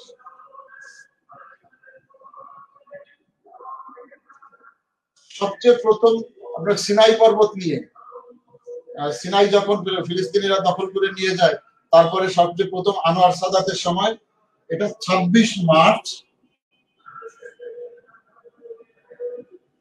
79, এদিন ইজিপ্ট রিকগনাইজ করে। 26 মার্চ 1979। 1994 সালে জর্ডান করে 26 অক্টোবর 1994, জর্ডান।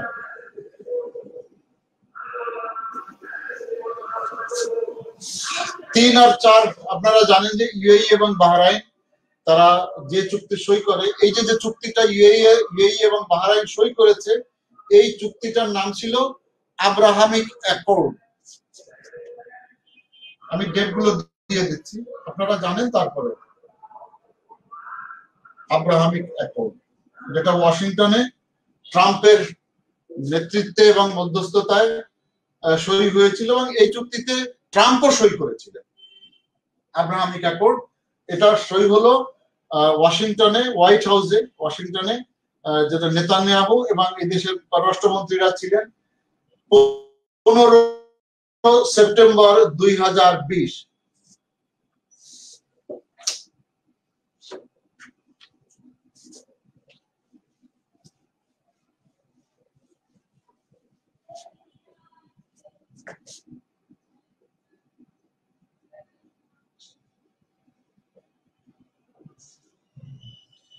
এই একই দিনে ইউএই প্লাস বাহরাইন এই আব্রাহামিক অ্যাকর্ড সাইন করে গেল 4টা দেশ। পঞ্চম নম্বরে ছিল সুদান এবং সর্বশেষ মরক্কো, এই 6টা দেশ। এ পর্যন্ত আরো দেশ হয়তো এর ভিতরে আসবে, সময়ের সাথে আমরা দেখতে পাবো। Sudan 23 October,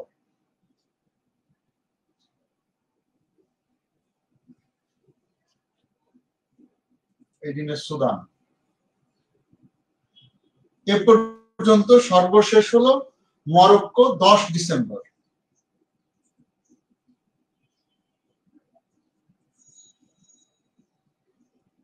Morocco. এগুলো ইসরায়েলকে এ পর্যন্ত যারা স্বীকৃতি দিয়েছে, এবং চুক্তিটার নাম আমরা বলেছি যে আব্রাহামিক অ্যাকর্ড। এবং মজার ব্যাপার, জেনে শুনে ঢাকঢোল পিটিয়ে করেছে। এই যে 2টা দেশ, সুদান এবং মরক্কো, এরা খুব গোপনীয়তার সাথে এই চুক্তিগুলো সই করেছে, এবং সই করার পরে ওয়াশিংটন থেকে বা ট্রাম্পের তরফ থেকে এক ধরনের নোটিফিকেশন বা প্রেস রিলিজ দিয়ে এটা জানিয়ে দেওয়া হয়েছে।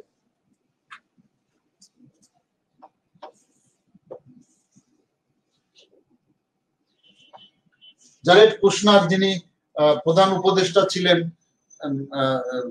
ডোনাল্ড ট্রাম্পের মেয়ের জামাই, উনি একজন বড় মাপের ইহুদি।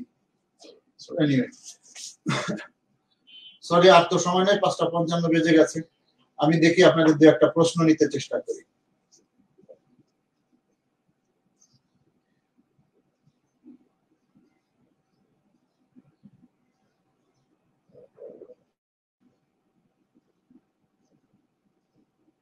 আপনাদের যদি কোনো এই রিলেটেড প্রশ্ন থাকে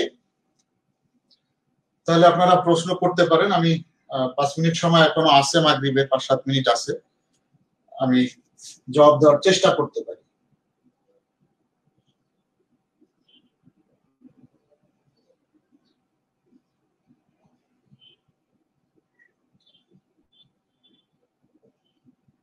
অথবা যদি আপনারা মনে করেন প্রশ্ন নাই যেহেতু, তাহলে আমি অন্য একটা বিষয়, চায়না থেকে দু একটা জিনিস আমি একটু শর্টকাটে আলাপ করার চেষ্টা করি। চায়না খুব ছোটখাটো, একদম 2-4 মিনিটের মধ্যে, যেহেতু 5 মিনিট সময় আছে। আপনারা কোনো প্রশ্ন এখনো আমি দেখিনি করছেন।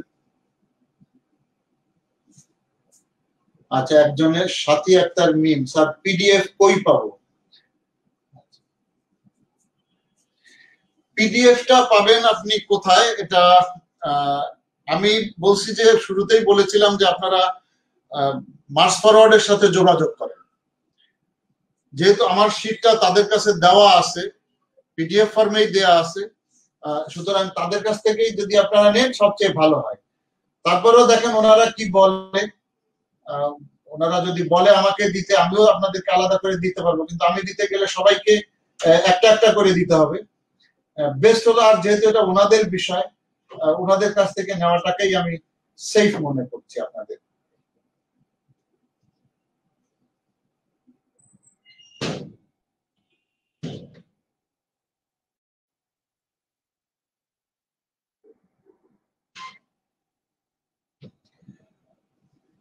আর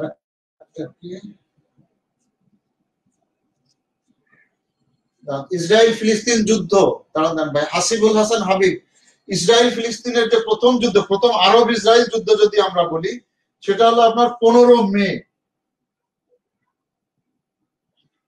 1948 এই সময় শুরু হয় প্রথম আরব ইসরায়েল যুদ্ধ, এবং এটাতে আর ইসরায়েলিরাই বিজয় হয়েছিল। এটা দীর্ঘদিন ধরে চলে, 10 মার্চ পর্যন্ত চলে। 10 মার্চ 1949 এই সময় পর্যন্ত আরব ইসরায়েলের প্রথম যুদ্ধটা হয়।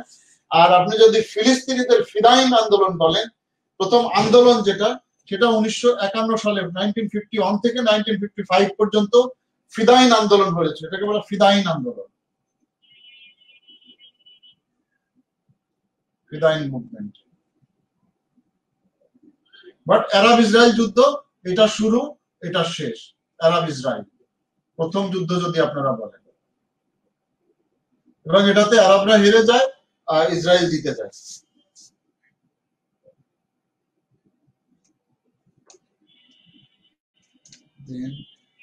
নাজমা আক্তার উর্মি, স্যার কোন দেশগুলো সম্পর্কে বেশি পড়া উচিত? নাজমা, আমি বলেছি আপনাদেরকে শুরুতে, আপনি বোধহয় ছিলেন না, যে দেখেন পুরনো প্রশ্ন দেখেন তাহলে বুঝতে পারবেন। আমি যেগুলো ইম্পর্টেন্ট মনে করেছি সেগুলো তো দুই একটা আমি আলোচনা করলাম। সাধারণত বেশিরভাগ ক্ষেত্রে দেখা যায় যে আমাদের আলোচনার ভিতরে যে দেশগুলো বেশি আসে বা সমসাময়িক সময়গুলোতে কোনো না কোনো কারণে আলোচনার বস্তু হয়ে আসছে, সেই দেশগুলো থেকে বেশি প্রশ্ন হওয়ার সম্ভাবনা থাকে। এখনো আমরা যাদের সাথে সম্পৃক্ত অথবা সমসাময়িক সময়ে যেগুলো আলোচনায় বেশি আসছে গত কয়েক বছর ধরে, বা যেখানে কোনো ধরনের সংকট বেশি চলছে, এই ধরনের কন্টিনেন্ট বা এই ধরনের দেশগুলো থেকে বেশি প্রশ্ন হতে পারে। বাট প্রশ্ন তো আমি করবো না ভাই, সুতরাং স্পেসিফিক বলাটা তো আমার জন্য ডিফিকাল্ট।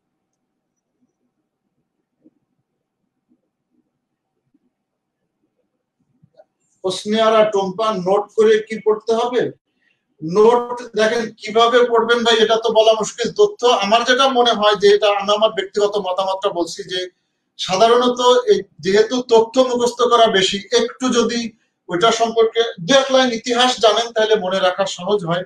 আর প্রত্যেকের মনে রাখার একটা টেকনিক্যাল পথ সবাই যার যার মতন সুবিধা মতো বের করে নিয়ে থাকে।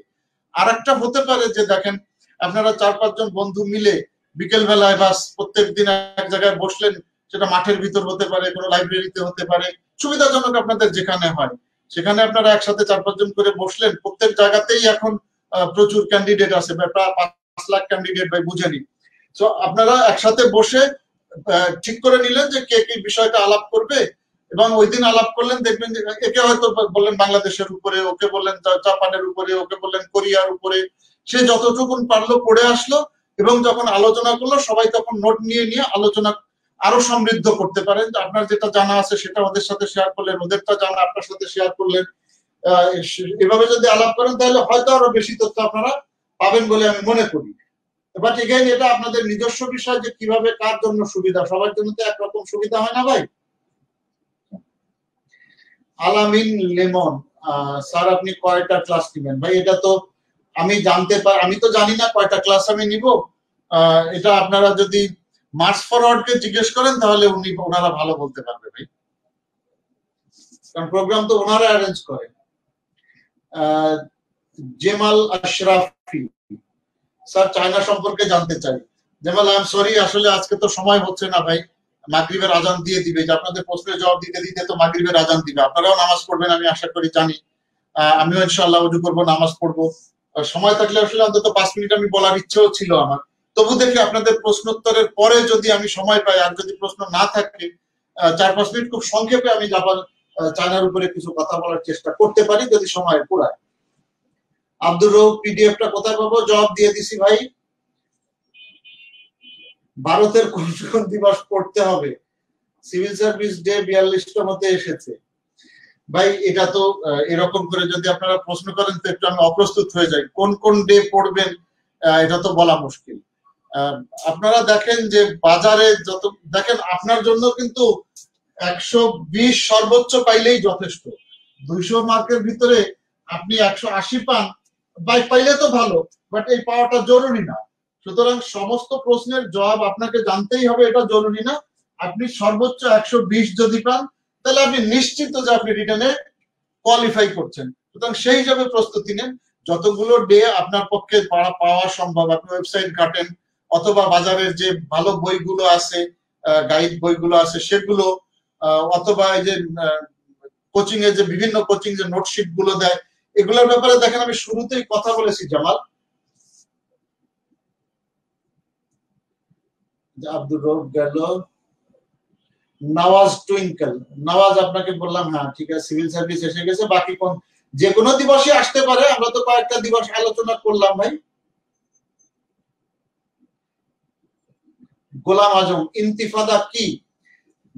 ভালো কথা ভাই, এখন সময় করে। ইন্তিফাদা হলো ফিলিস্তিনিদের যে আন্দোলন, বা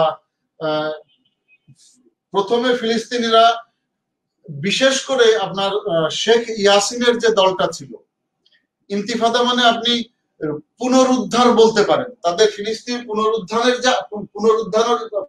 পুনরুদ্ধারের যে আন্দোলন, সেটাকেই ইন্তিফাদা বলা হয়ে থাকে সাধারণত।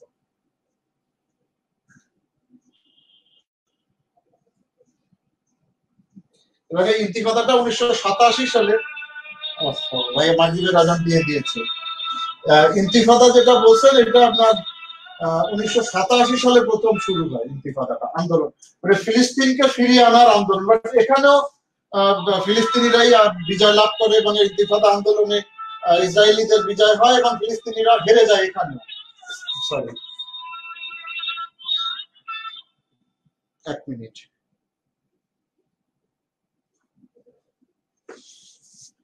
এই ইন্তিফাদা আন্দোলনটা ছিল আপনার 8 ডিসেম্বর 1987 থেকে নিয়ে 13 সেপ্টেম্বর 1993 পর্যন্ত। এই সময়টা ছিল ফিলিস্তিনিদের ইন্তিফাদা আন্দোলন।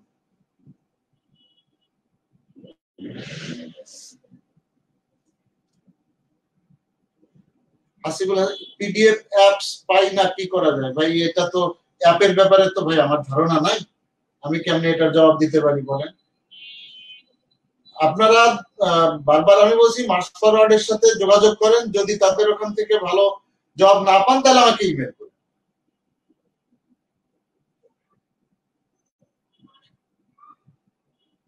নওয়াজ, আচ্ছা ধন্যবাদ। আচ্ছা নওয়াজ, আপনি যে অ্যাপ্রিসিয়েট করেছেন, ধন্যবাদ আপনাকে অনেক অ্যাপ্রিসিয়েশনের জন্য।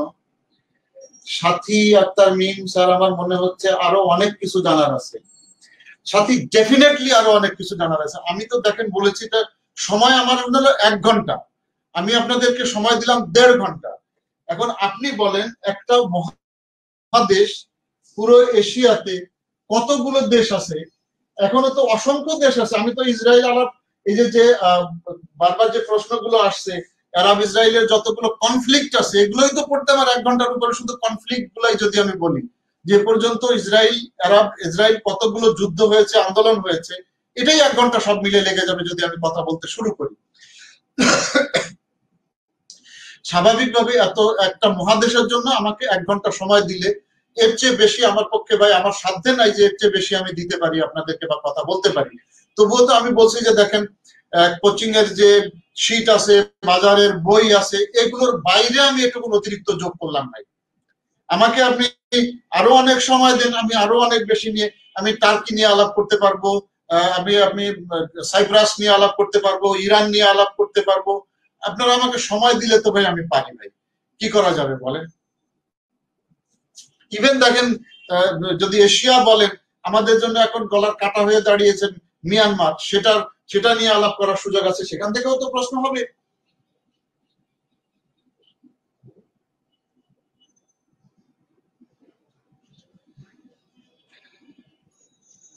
ভাই আমি দুঃখিত যে আর আপনাদেরকে সময় দিতে পারছি না। আজান হয়ে গেছে, আপনারাও নামাজ পড়বেন।